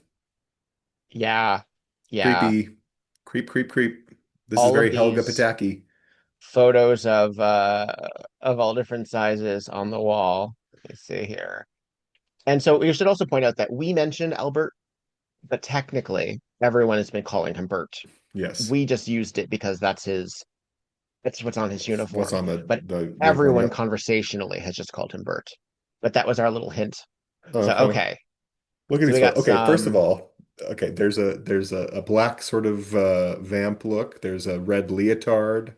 There's a red robe look. There's a these were all taken the same turquoise. day. These were all taken the same day. I love how they tried to differentiate them to sort of indicate this long-lasting No, career. no. These were These all are like taken the the same proofs from day. one shoot. That's what this is. Yeah. This reminds And me some of of them are, the yeah. Broadway Malady. Oh yeah, yeah, yeah, When you sort of yeah. see the economics of the filming, like, oh, we gotta fit this shit in. So they have that Also, poster. do Do you you remember see the like all poster of? from Broadway Oh yes, Malady? of course. From the final scene, yeah. That's it, yeah. The poster is from the final scene that we're watching at the same time. Yes, yes. Do you see these candles? Like that's Yeah. so like these sconces that don't belong on the wall that he must have put there. They're all different. To light It's up yeah. these photographs. Okay, maybe maybe this is more Silence of the Lambs-ish. It's ick. It's a little unsettling. Yeah, I think she's meant to be like this sexy Raquel Welch kind Hmm. of um crossover. Again, I don't know if again I think the Marilyn is sort of obvious because she's dead, Yeah. Yeah. but and she's our most and Marilyn Monroe is probably the most famous But very like Anna dead Nicole actress. Smith, very like Yeah. early Pam Anderson, even maybe, like as far as the vibes. But Pam Mm-hmm. Anderson is a little bit more, But if you think seems about to have it, more Anna agency, but Nicole and Pam, they played up the Marilyn totally, bombshell. totally. Jenny McCarthy, that was Yeah. the yeah. So Carmen Electra, yeah, all these people. I feel like I'm in a church, he says. And then Burke comes in, finds them all Burton. there. And it's great. I love the detail in the scene before when they came to talk to him. He was like, "Oh yeah, I'm about to do my laundry. Why don't you come talk to me there?" So he keeps them from his apartment at that time. Yep. It seems so convenient and throwaway, but Yeah, it's like, oh, why wouldn't you take him to another location because you're doing stuff? No, yeah, that would have been awkward. yeah. I will say, so okay, we're kind of getting to it. Um, Al is Bert. Oh, those eyes. Oh, Oh, he's that kind of he's smile. kind of sexier in this scene even. I know he's like kind of a psychopath, but I know. But that psychopaths have to be charismatic. you know, That's how it works. hey Al. It's a movie. It's how it works. Uh-huh. And then, so Scene he change. We're now in an interrogation room. essentially this guy is do you want to listen to any of it or how do you Yeah. feel about this scene? Um, it's fucked up. It Let's is get fucked just a up. It is fucked up. he admits that he never read the diary, Three cheers for the for writing, one I thing. say. Yeah. And yeah, let's do this confession. Richard Bennett showed up. He recognized me from Evangeline's. I knew if the diary turned up missing, he'd figure I was the one that stole it, so I killed him. Just killed him. And I put his body in the armoire. I didn't know it was going to be auctioned off. I thought it was blue tagged.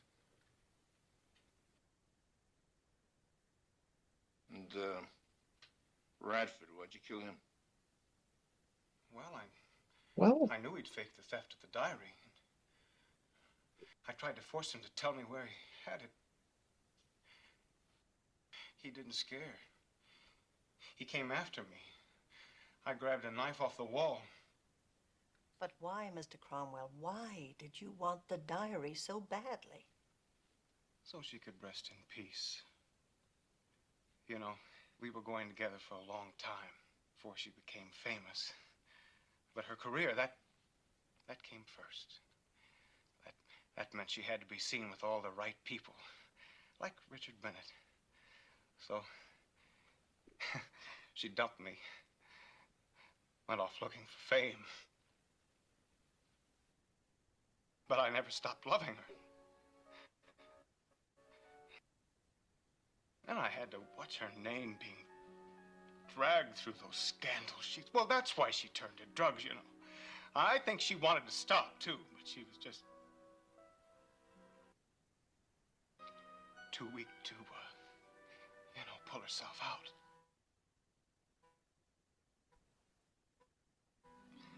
I couldn't stand it longer. I had to help her. I had to put her out of that misery.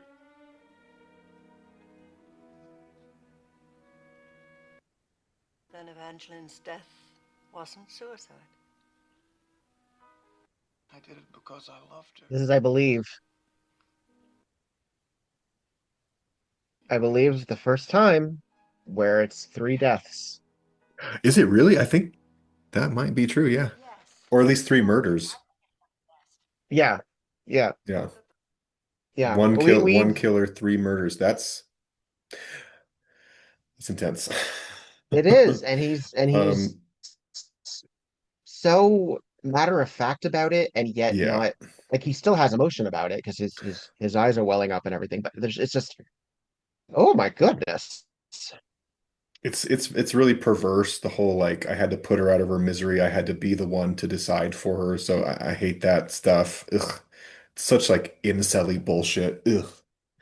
Um, Well, because it was more of an obsession really than yeah, love. yeah. Um, I think that the part is written really well, and I think it's really interesting that he actually ends up being the killer of both. I mean, that felt kind of flagged to us earlier in the episode, but then turns out he kills Evangeline as well. Great little Mhm. detail. I don't know. This is what I was trying to get at earlier. I don't know that I think he does that monologue super well for me. It doesn't really work. Hmm. I like the writing, but I don't necessarily like the performance in it. Mhm. I don't know. What do you think? Um, I like it in that I think it reads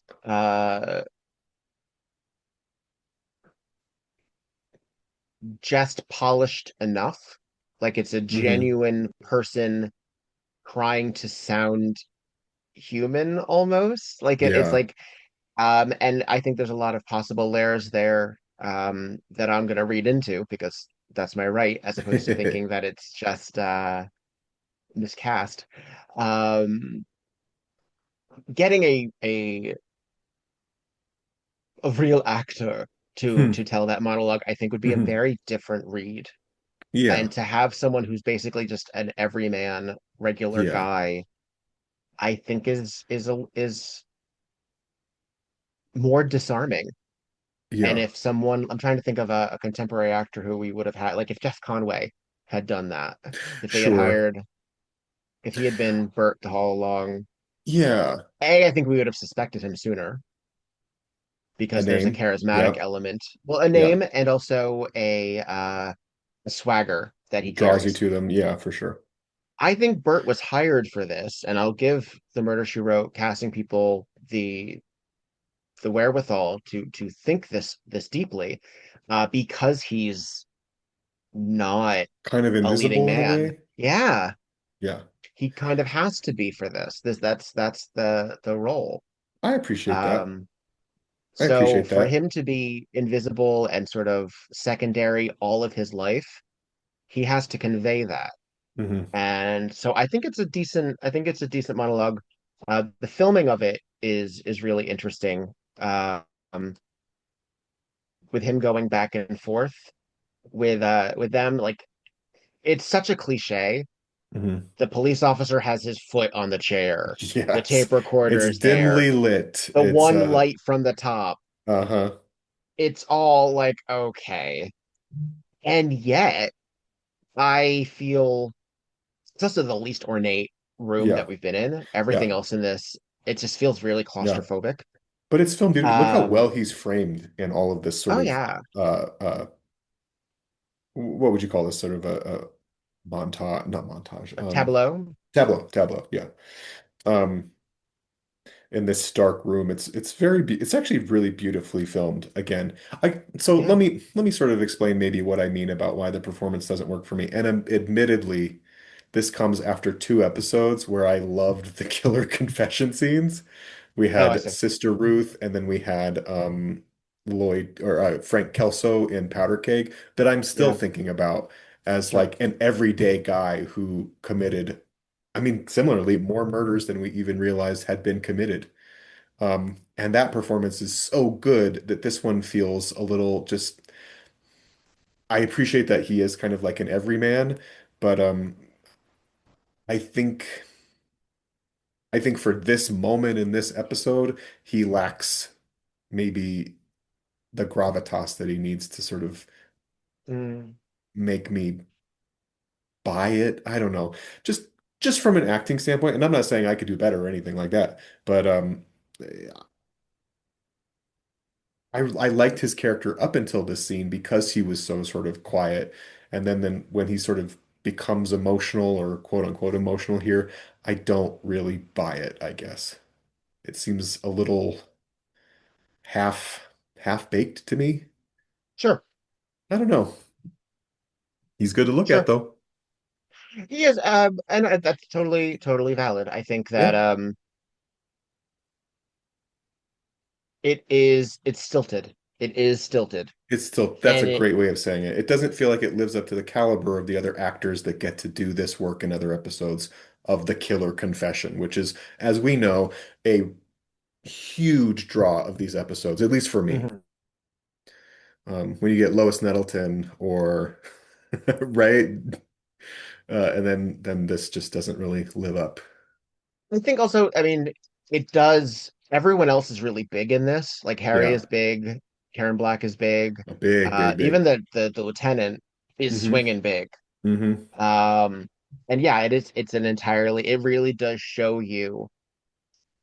Uh, that's why I view it as an intentional casting choice. Yeah, it's the And that's quietest it character. still can Yeah, mean that it's not effective. That can still mean yeah, that it was, yeah. yeah, yeah. But I think what one reason that it gets a little bit more a higher mark from me Hmm. is because I appreciate the effort. I appreciate what they were doing with it, and I Sure. think that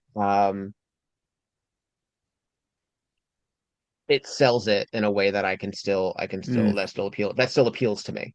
Yeah, absolutely. I don't like him. I don't think Albert is justified. He's No, not. I don't think he is, and I think that no. it's an incredibly risky thing for a show to have a sympathetically unlikable character. Because Yeah, evil is so much easier to just explain away. And this is such a fuckboy. Like this yeah. is such, Well, and and that's, tell me what you yeah. think about this. I think that when I'm watching this final scene, the only way that I can sort of make it work for me a little bit is if Albert here actually has some sort of cognitive malfunction going on Mm, mm-hmm. because he can't seem to make the connection between caring for someone and killing them, right? So An obsessant, yeah, there's something has to be. chemically off going on here that is unassessed, and that's why he has committed these three murders, Hmm. all of which it's like none of them feel, I mean, when is murder justified? But I'm having a hard time making the connection between what happened and why he chose to commit murder for all three of them in a way. Right. All It of feels them like are, such like a childish way of yeah. looking at like, oh, this is the solution to kill. Yeah. And so that's why I see this character as he's almost childish in this scene, Hmm. which makes me wonder if there's something else going on, or that's the way I can interpret it to accept it more. But if I interpret it as a guy who's sort of generally in his right mind, who just makes these choices to kill, it just doesn't work.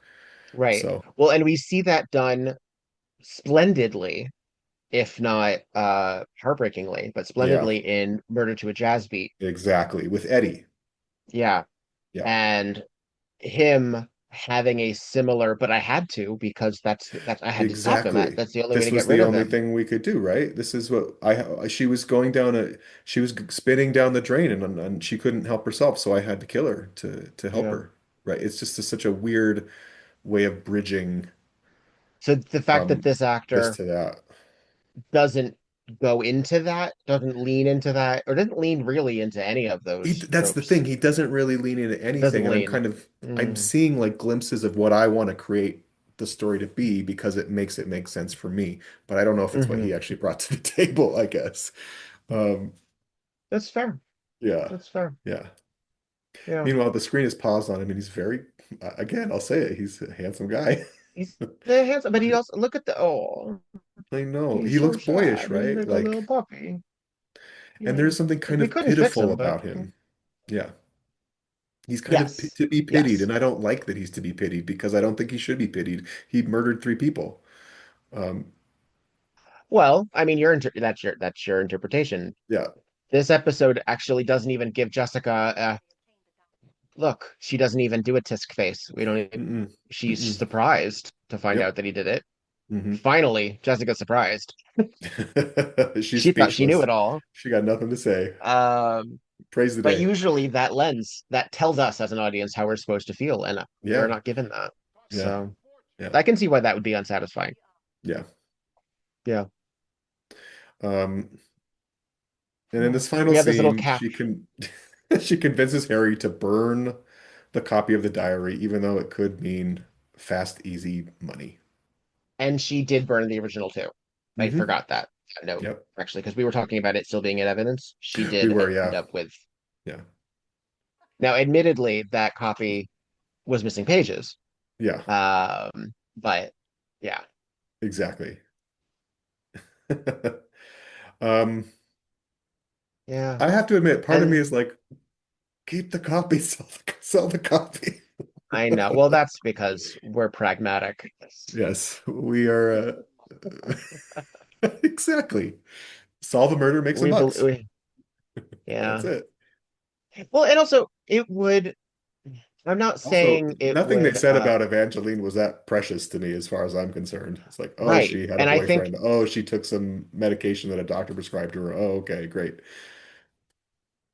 yeah, I guess, I mean, it gets into privacy, and that's an Sure. arguable discussion when it comes to an a human a public figure or a non-public figure even Hmm. right to privacy. There are people who believe that the Diary of Anne Frank shouldn't have been published Yeah, there you go. because that's she never agreed to be Right. a public figure. Um, so we sort of explain away historical relevance for Hmm. uh for that. Yeah. Uh, um, how do you feel about because we talk about this even with like the Ryan Murphy situation of like Hmm. him making fan fiction out of historical human beings Oh. who didn't sign on for that.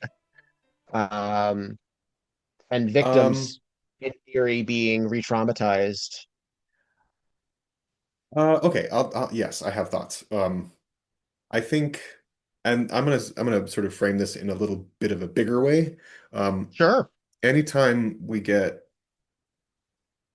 storytellers who decide to take something that happened in real life and depict it on screen, unfortunately for me, I will always step out a little bit because I feel like there's such a preoccupation with casting somebody that looks like that person and can create the Hmm. affect and has the public lure to sort of make the casting and the whole production provocative and interesting. And then when people start seeing the work and they start analyzing, like, oh, how did you do her mannerisms? How did you do her accent? Things like that. I just find it so distracting from what actual storytelling work is sometimes. Not all the time, but I think so much of it comes with that baggage of like sort of the frenzy of creating real people on screen. And I see that a Hmm. lot, in particular with the Ryan Murphy stuff. It becomes like, um, how can how can we take something that's in the zeitgeist right now? Because he likes to take things that are I know he did the Dahmer thing, but he's also like Mhm. already talked about Dahmer, doing the Menendez. Mangione thing or something. Am Yeah, I wrong about yeah. that? It's like No, you're right. it's still happening, sir. Yeah, I think there's something exploitative about it, obviously, yeah. and low-hanging fruit. And to be perfectly honest, I've never particularly liked Ryan Murphy's work anyway, so Hmm. because of those reasons, even the good stuff that Ryan Murphy has done is not my favorite stuff in the world. So that's sort of my take on it. Kind of a meandering gas bag way of saying it, but I'm not No, always no. on board. Yeah. Well, I mean, so obviously we talked a lot about the parallels of Marilyn Monroe and Evangeline. Yeah. Marilyn is probably one of the most frequently recreated stories. Hmm. We've seen uh Mira Sorvino play her. We've seen Michelle Uh, Williams play her. uh-huh. And recently, who Uh, was the one that did the most recent I don't remember her I name, but can't it was remember a her name very either. Blonde. polarizing, The movie was Blonde. yeah, but it was a very polarizing film because it involved Ana de topics Armas. that hadn't been, Yeah. what was it? What Ana was her de name? Armas. There we go. Yeah. Because it involved abuse and it Yeah. involved stuff, frankly, that didn't get talked a lot about in other Hmm. versions of Right. uh Marilyn. Yeah. Um, Well, and don't you think like so the thing about those types of movies and is that they take a lot of liberties and someone like because we Ryan don't Murphy know. also takes tons of liberties. And something about it that makes me uncomfortable, I guess, is sort of distorting reality is so hard to sort of ascertain as it is. Then when we have in those instances where it's distorted and we kind of Yeah, come to understand that what actually happened, even if we know it's not, we still have no other pot to put our catch in. That's what it's going to be always for us. It's kind of like what we think of Joan Crawford as no wire hangers, even yeah, though did she ever say anything like that? Probably no. not. But And Joan it Crawford is becomes lore. forever. Yeah, it becomes lore, and it sort of it's an There are interesting actually look at people who like will how our minds work, explain. right? We There are create our people own who will realities and explain pasts. why the wire hangers is like, there's fan fiction about that. Yeah, There's like, yeah, oh, well, because her parents owned a dry cleaners and she always thought like this. I'm like, y'all are just making shit up to totally. explain away. Yeah, yeah. So I think it takes a responsible filmmaker to do that work. And I don't know that a lot of the people who do that work are responsible filmmakers, I guess. And then Yeah. then ethics come into play and it just gets so complicated. Um, I Well, will say that my mm, favorite media is media that is original and not adapted from real life. Almost always. mm. Yeah. Well, this is original. This is, I mean, it Well, highly this inspired. is, but like a Yeah. Ryan Murphy thing But we can is not. tell Right. where it's pulling from. Yeah. Yeah. So, okay. But I think, yeah, I would say, yeah, that's the I thing. don't think they're My doing the issue, same thing, right? Because Evangeline is a fictional character. The Menendez brothers are not. And so they're right? not And there really are doing the same thing. verifiable facts that he ignores in a Yes. lot of his work. Yes. Um, and I mean, I even one think, of my yeah. favorite movies ever, like, and this is totally different genre entirely, but like Julie and Mm, Julia, I love that hmm movie. Love that hmm movie. Nora Ephron is and I think she's a responsible filmmaker. But they've even said like that's not really, those aren't necessarily the things that Julia Child said. That isn't actually what her experience was, even though there's an entire memoir that tells us exactly what the experience was. We're going to twist it a little bit to tell our story. Um, but I love that movie. So Yeah. what do we do? Yeah. I guess it's super complicated. The only reason I brought up Ryan Murphy per se is because he's an obvious choice. He is low-hanging fruit. He is Hmm. a low-hanging fruit. Um, but I guess when it comes to something like Mommy Dearest, you also have to consider the source. That was based on a book written by Christina Crawford. Yeah, So in theory, that's from her perspective. Those are her recollections. I right. admittedly have never read Mommy Dearest, so I don't Mm. even know if there is a Wire hanger scene in that book. That would be a delicious book club. It'd be, I mean, I know that it is on Audible, Yeah. read by Christina, I believe. Hmm. But I did read um, the book that Betty Davis wrote after her daughter wrote her Mm, tell-all, right. and it was her tell-all. The daughter's book was My Mother's Keeper, and Betty Davis wrote a book following that after the stroke, Mm, called This and That, I think. okay. Um, and it was in response to a lot of the claims that were made in the book that BD did. Sure. And I thought that was really fascinating because very how often does a response book happen? Usually these books happen after somebody is dead. So and that's an interesting thing too, is that the Menendez brothers are alive. Dahmer is obviously dead. Yeah. Um, Ed Gein is dead, and that's getting a lot of talk about stuff Right right now. now. Yep. Yep. Um, yeah, I mean, I do enjoy a documentary, although I do know that documentaries still are um, agenda based. They Sure. still tell you very frequently how to feel or what to do. There's, it's Um, almost impossible to not have some point of view. I don't believe in unbiased. I don't believe I humans are don't capable of being know. I think unbiased, we have implicit personally. bias all the time, All the time. even when we don't Hmm. recognize it or understand Hmm. it. So, Especially when we don't. Yeah, yep. I think we Yep. absolutely do. Yeah, I We think absolutely it's do. I think. more pertinent Mhm. when it's unrecognized. Yeah, totally. Yeah. So I don't believe. I believe when people think that they are, sure, no, but you're wrong. I don't think you can. Yeah, Um, we talked about this in other situations with like the legal system and things like. I'm sorry, I just don't sure. believe that you can. Yeah. Um, my answer for that is not okay. Let's get a bunch of robots because I don't believe that robots can be ethical. Yeah. But yeah, I go back and forth because again, I will make allowances for films that I really like too. I'm like, well, that's I how it is. know. I know. I'm a Um, hypocrite myself. Like I said, there are a few and that, but and sometimes I will excuse it because I like a performer, or like even though I haven't seen Lady Gaga's portrayal of Gucci, oh, same. I think I would still watch it just to watch Lady Gaga do something big. Yeah, Yeah. So, yeah. yep. But and I am then not without sin myself. we'll watch something like The Rose, knowing that it's ostensibly Janis Joplin, Oh, but because it's under the guise of fiction yeah. in a similar way to this, Hmm. that allows us some permissibility. I feel See, that, yeah. that feels more interesting to me.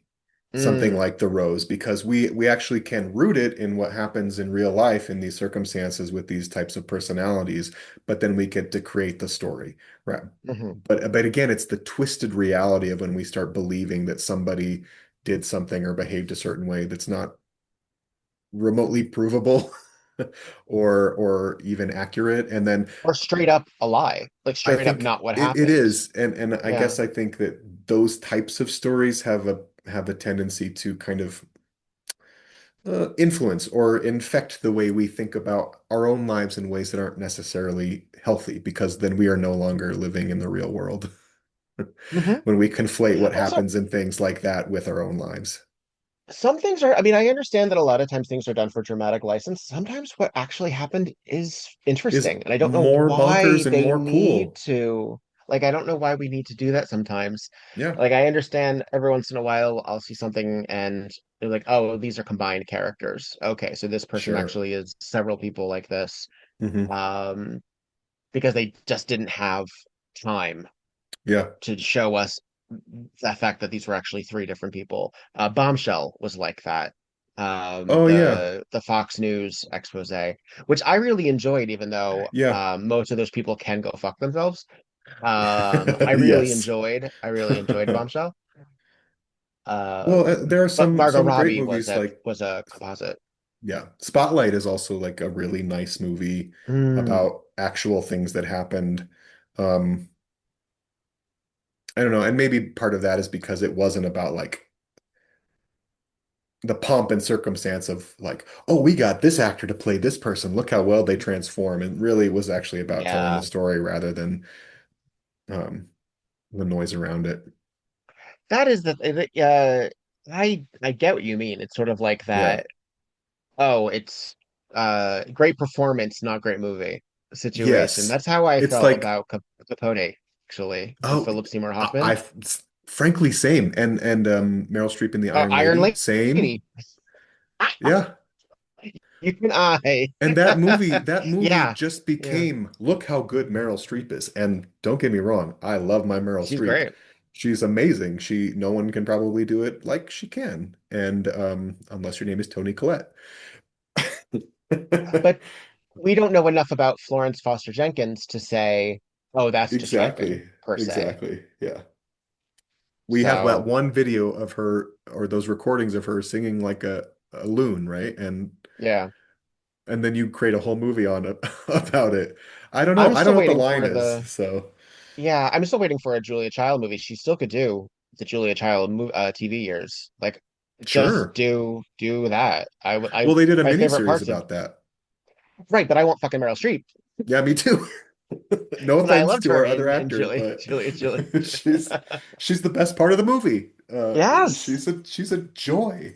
Um, Um, yeah, I guess because dead people don't have rights. The estate does, and so people can Also, sue, they don't people care. can They're sign dead. off. So Yeah, but I I don't know. I go back and forth in terms of whether or not we have a responsibility to quote unquote protect the victims' families, or think about how this person is. I mean, this comes up a lot in true crime, is like the ethics of discussing it like entertainment when real people were involved. hmm. Um, and that's true of like, even if it's not literally like murder, if it's something like cults, like if you Yeah. talk about like the David Koresh cults, or you talk about oh I can't think of any of them right now, but any of the Mormon cults or any of the offshoots, like those are still real people, but we don't Yeah. think of them necessarily in the same way.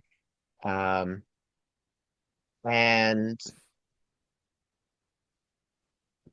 I am bothered when the only depiction of an historical figure is an incorrect one. That's Yeah. what I don't love. Yeah. With some exception, That's it.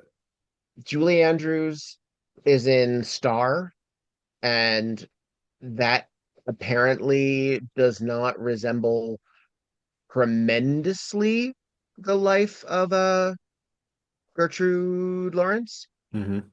So I don't know if there is another Gertrude Lawrence film, but Julie Andrews is fucking great in Star. Yeah. Oh gosh. But I was when I was interested in seeing Harriet with Cynthia Erivo, I Hmm. suddenly did not want to see it when I found out that there was a love interest storyline in that didn't exist.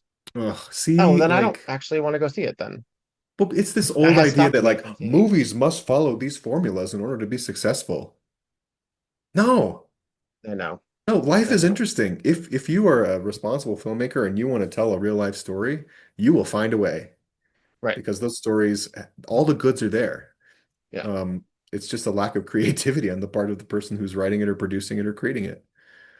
And the thing about this is that, and we've taken obviously a massive deviation from the source Totally. material here, but someone can still make a movie about Evangeline. Yeah. And apparently it's And going to happen right.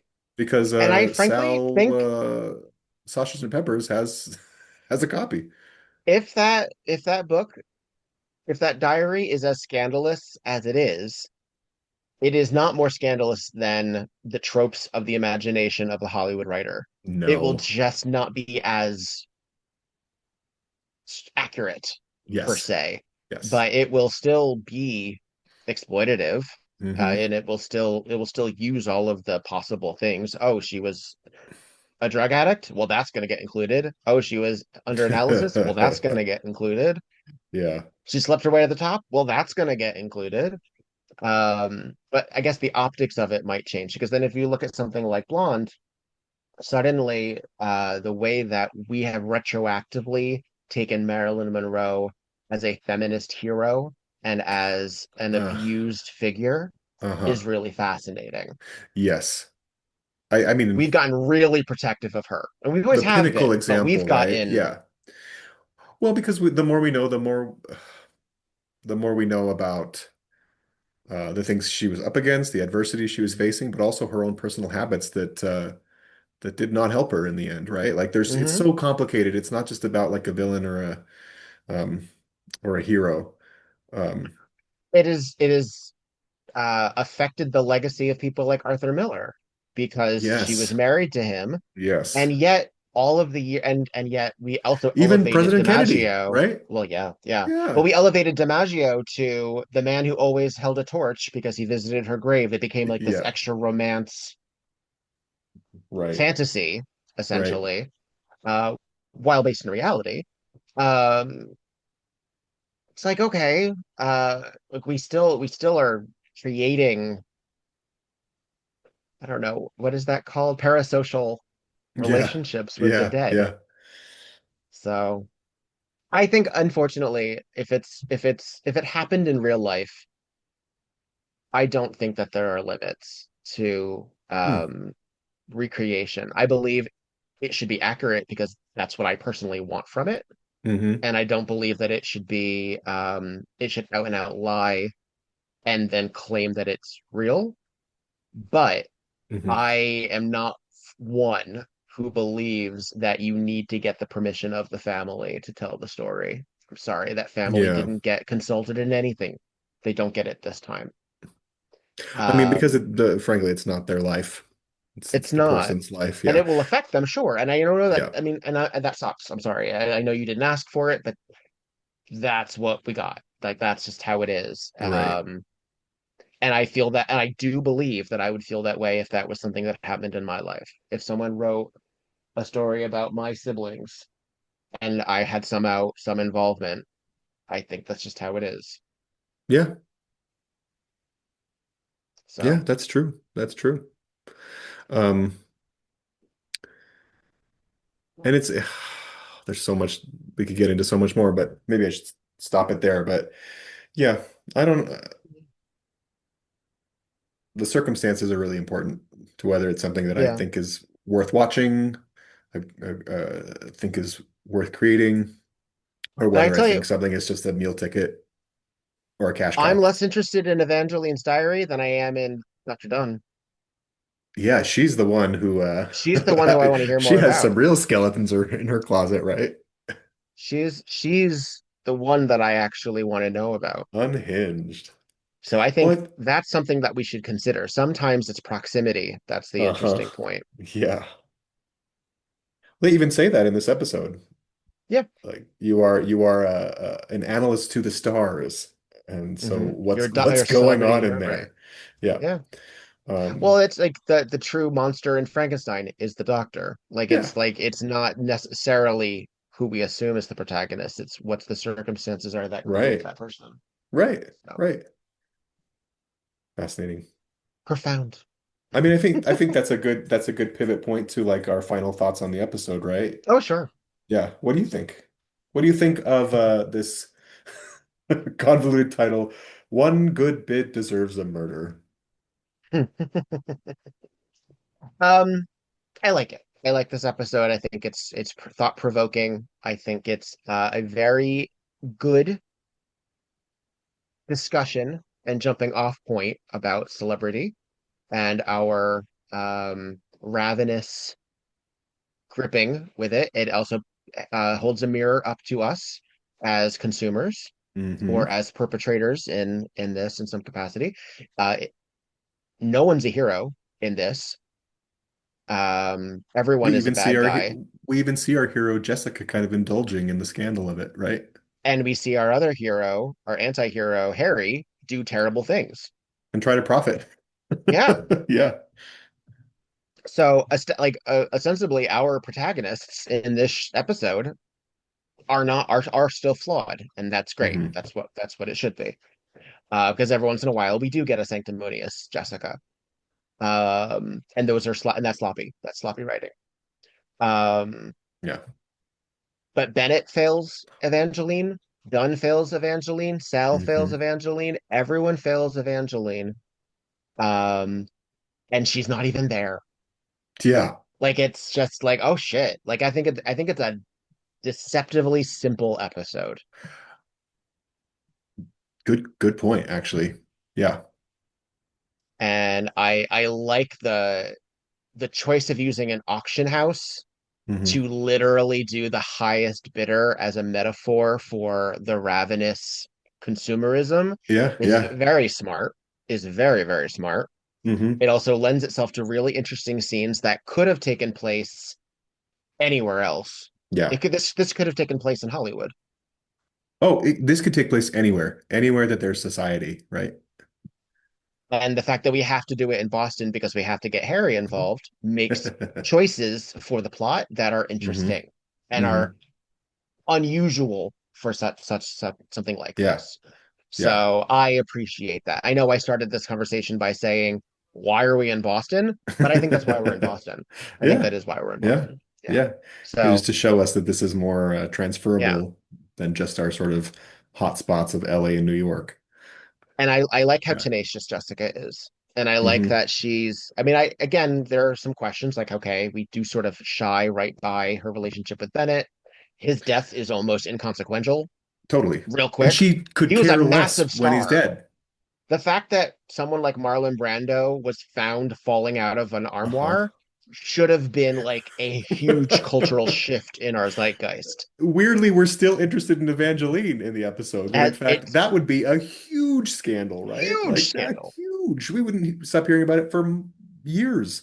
I mean, Um, even if it wasn't someone like Brando, even if it yeah, was like anyone murdered, frankly, like yeah. if a B star, we get that all the time Oh, with totally. our tangential famous people. Uh-huh. It becomes Uh-huh. a huge thing. Yeah. Um, so yeah, I think it's a well plotted and constructed Hmm. and mostly effective thing. Uh, I don't love the lieutenant, but I think that's because he reminds me of people that would bug the shit out of me. Yeah. So I don't think he's playing it wrong. I just really don't like No, he's not a that likable guy. character. He's hard to watch. You're like, ugh, And I take a think chill he's pill, worse man. in the next. I think he's worse in the boxing one. He is. But He is. Yeah. and that's full of people that are like, "Oh my God." So Well, they do yeah, become adversarial, more adversarial in that one too. So yes. he's meant Yes. to. He's not an ally in that one, the way he is in this Well, one. and that's the thing is that Yeah. do you hate this person because Of he's this a pain in the episode or who they ass? are as a whole. Right, or who they're supposed to represent because we're Yeah. meant to be Jessica. We're Yeah. supposed to identify with her. If she's Yeah. annoyed with them, that's what we should be too. That's right. That's right. So, and I think Jessica, with the exception of her forgiving Harry a little too quickly, is very realistic in her needs as well Yeah. for this episode. Yeah. She's also not as like generally confident as she usually is. She's a little bit more, dare I say it, she's kind of real. Mm, Like we talked about her sort of digging into that diary and reading all the juicy bits and sort of eating it up and being sort of uh unsettled or Twitter baited when the lieutenant says that she attracts murder and things, right? Like I like mhm, seeing Jessica Fletcher squeam a little bit. I don't mm, like that she got mhm. roofied, but I do like that she's not always in control like the show sometimes tells us she is. It's very easy for Murder She Wrote to treat Jessica Fletcher, and not all the time, but like in the sense of like she moves through these spaces like this untouchable, all-knowing creature. And apparently, when it Yeah, comes to chess sets, she is. But I like seeing that there's more realism here going on, and that she's not always it's not always a breeze for her either. no. Um, This season, has she has been hit with multiple hard realities. oh yeah. So we're really getting from Jessica Behind Bars to Murder by Appointment Only. She's really being challenged, Uh-huh. High stakes and I situations. appreciate that. I Yeah, really, yeah. really appreciate these Hmm. her response to that. It really does show the strength not only in the writing but in Yeah, Angela Lansbury. yeah. She just rolls with it too. And she is Well, Fletch not is the a same. Pisces, so She is not the same person that was in Murder of Sherlock Holmes. She's really oh like no. taken these on. And I know that this isn't necessarily one of those shows where uh We're not looking at her growth as continuity, a character, right? That's but not we the are. point. But we But we are. get it. We Yeah. get it and we get to enjoy it. Um, Yeah. yeah, totally. Um, I think that the episode is I'm sorry, I just sort of cut you off. No, I cut you off, so Yeah, go ahead. okay. No, no. Um, I think I sort of said it earlier. I think the episode is a little inconsistent, Mm, maybe in some ways. Some performances are so balls to the walls, and some are so quiet, and it's hard to adjust from scene to scene. Tonally, we talked about how we're not really sure where this fits in as far as like any kind of genre nod other than general Murder, She Wrote and the way the show is produced. That being said, I think we talked about Karen Black is just just an incredible loose cannon in this episode. So love to see her here. Um, and I think what you said earlier is really sticking out to me is that the episode itself is like fine to me, but the questions that has brought up about mm, fame and ethics and I guess who's willing to be the highest bidder in certain circumstances. I think that's interesting. And so I mhm. think the higher level thinking behind the episode is really successful, even if parts of the episode are not consistent in a way maybe a more perfectly crafted episode of Murder, She Wrote might be. But I Hmm. kind of like it. I kind of like it Hmm. still. I'd rather have an episode be a little messy, but make me think more than something that's sort of so lovely, but then just you move on from it. It's restricting. Yeah, I Yeah, think you yeah. need some seams. And also, it's more Hmm. fun to pick apart a series that you Right, see flaws in right. than if it was, I mean, what do we have? How Well, much can think we go on about about a masterpiece? Like, yeah, it's honestly, pretty.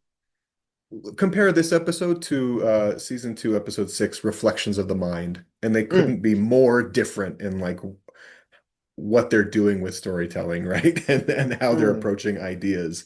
Because that is like a beautiful little moody piece, right? That's mhm. frankly silly anywhere out of context. While this actually, I'm thinking more and more about, I can't tell you the number of biopics that have flashed through my head, like, well, what are they doing there? What are they trying to do there? Aaron Brockovich, whatever. I love these questions that are now making me think about art in different ways. So Yeah. that feels Well, very pious, even if but it's well, even if it's fiction, we are rewriting history as we speak all yeah. the time. I mean, we have Holocaust deniers, we have people who don't want critical race theory, we have discussions about whether trans people have always existed. We have like it's both really irresponsible to play with the past Yeah. in any way and yet not use it to interpret. Like Yeah. Cabaret is not a documentary. It never presumes to be a No. documentary, but all of those people existed in some way. Some They're version of just those not people based. all Yeah. existed. Yeah. Yeah. They I all mean, could have been but to that plucked end, and you can say that inserted about into that anything. story. Yeah. Yeah.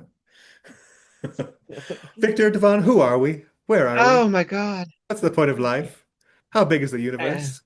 I mean, Is there a God? is she like that's the thing. And that's true of autobiographies, that's true of memoirs, Yeah. it's all memory play. Yeah. Yeah, totally. So what's is Glass Menagerie actually the truest that Tennessee Williams ever was? Or is he really Blanche Dubois? Should we really look at it through that lens instead? Because that was him being the more honest about himself. I Yeah. mean, Yeah. yeah, What is it? yeah. It's complicated and it's difficult. It is. Hmm. Well, Well, shit. What a delight, Petrified. what a treat. I'm so glad that we had this time together and What a that we good time. get to Have a talk about laugh this or shit. sing a song? Yeah. Well, I mean, it's funny because we've talked a little bit about how deeper we've gotten, and not that we were superficial in the first couple episodes, No, but we didn't know what we were doing. We didn't really have a game plan. no. And so I don't think we really deconstructed season one in the same way that we deconstruct season two right now. And I think some of that is actually very faithful to the superficiality of some of the broad strokes of season one, which is still great and Hmm. still has a lot of like really cool shit that I think we still like dove Oh, possibly too deep into. just Um, just ate up. Yeah. but it shows the deceptive simplicity of this show, I think. I think the show Yeah. really it does allow us to get that deep. It is Um, deceptively simple. And I think that's mhm. why it's considered sort of quaint and charming, And but yet but it's a universal lot and more. timeless. And yet Yeah. timeless. Yeah. Yeah. It's like a show like The Golden Girls because what they're doing in those scripts and when they're telling these stories is they're telling human stories. Yeah. They are Yeah. universal. This is kind of what we're talking about, right? Like Uh-huh. systems and beliefs and structures. They are transferable. When they're good, they're good. Yes. Yeah. Yeah. And Everything it's is a interesting because fractal of something before it. Everything is a microcosm or a macrocosm. Yeah, we've seen this all before. But and what are we going to do with it yeah, this time? I don't know. We gotta figure it out. But next week we are already going in an entirely different direction. It's another bonkers episode. Um, I love the next one. featuring bodies that don't belong in the coffins that they are residing in. Uh, discussion about blueberry stains and John Wayne movies and my retirement money. Uh, there's some good stuff in there. We're back in Cabot Cove next week for If a Body, Meet a Body. And Isn't Gay Clayton in that? Clayton is a hobo? Isn't he in that? Or am I thinking of a different uh episode? I don't think he is in that one, but somebody of note is, and I can't recall who it is off the top of my head right now. I'm trying to think. I think the Robert Sterling is. Harry Snodgrass is in the next episode as she's just great. I can't wait for it already. Okay, anyway, I suppose we Yeah, should talk and about Jeff, that next week. we'll get there. We'll get there. Yeah. But for now, I'm Victor Devon, I'm petrified, and and this this has been was tonight Tonight on on Murder, She Murder, She Wrote. Wrote. Every time I'm always like, are we going to say, and this was, or and this has been? And Oh, I'm always I do, wrong. yeah, we do go back and I'm forth. always I wrong. do go back. I This is, we don't have a love it. process. No. We're the audience is lucky that we say that we intro the same way. Yeah. Who are you again? Yeah. Anyway, like and subscribe, comment. Love your engagement. Love sharing these stories with you. Yeah. Click a button for us. Is it bugged? I'll risk it. Thank you, Karen. Ah, so great.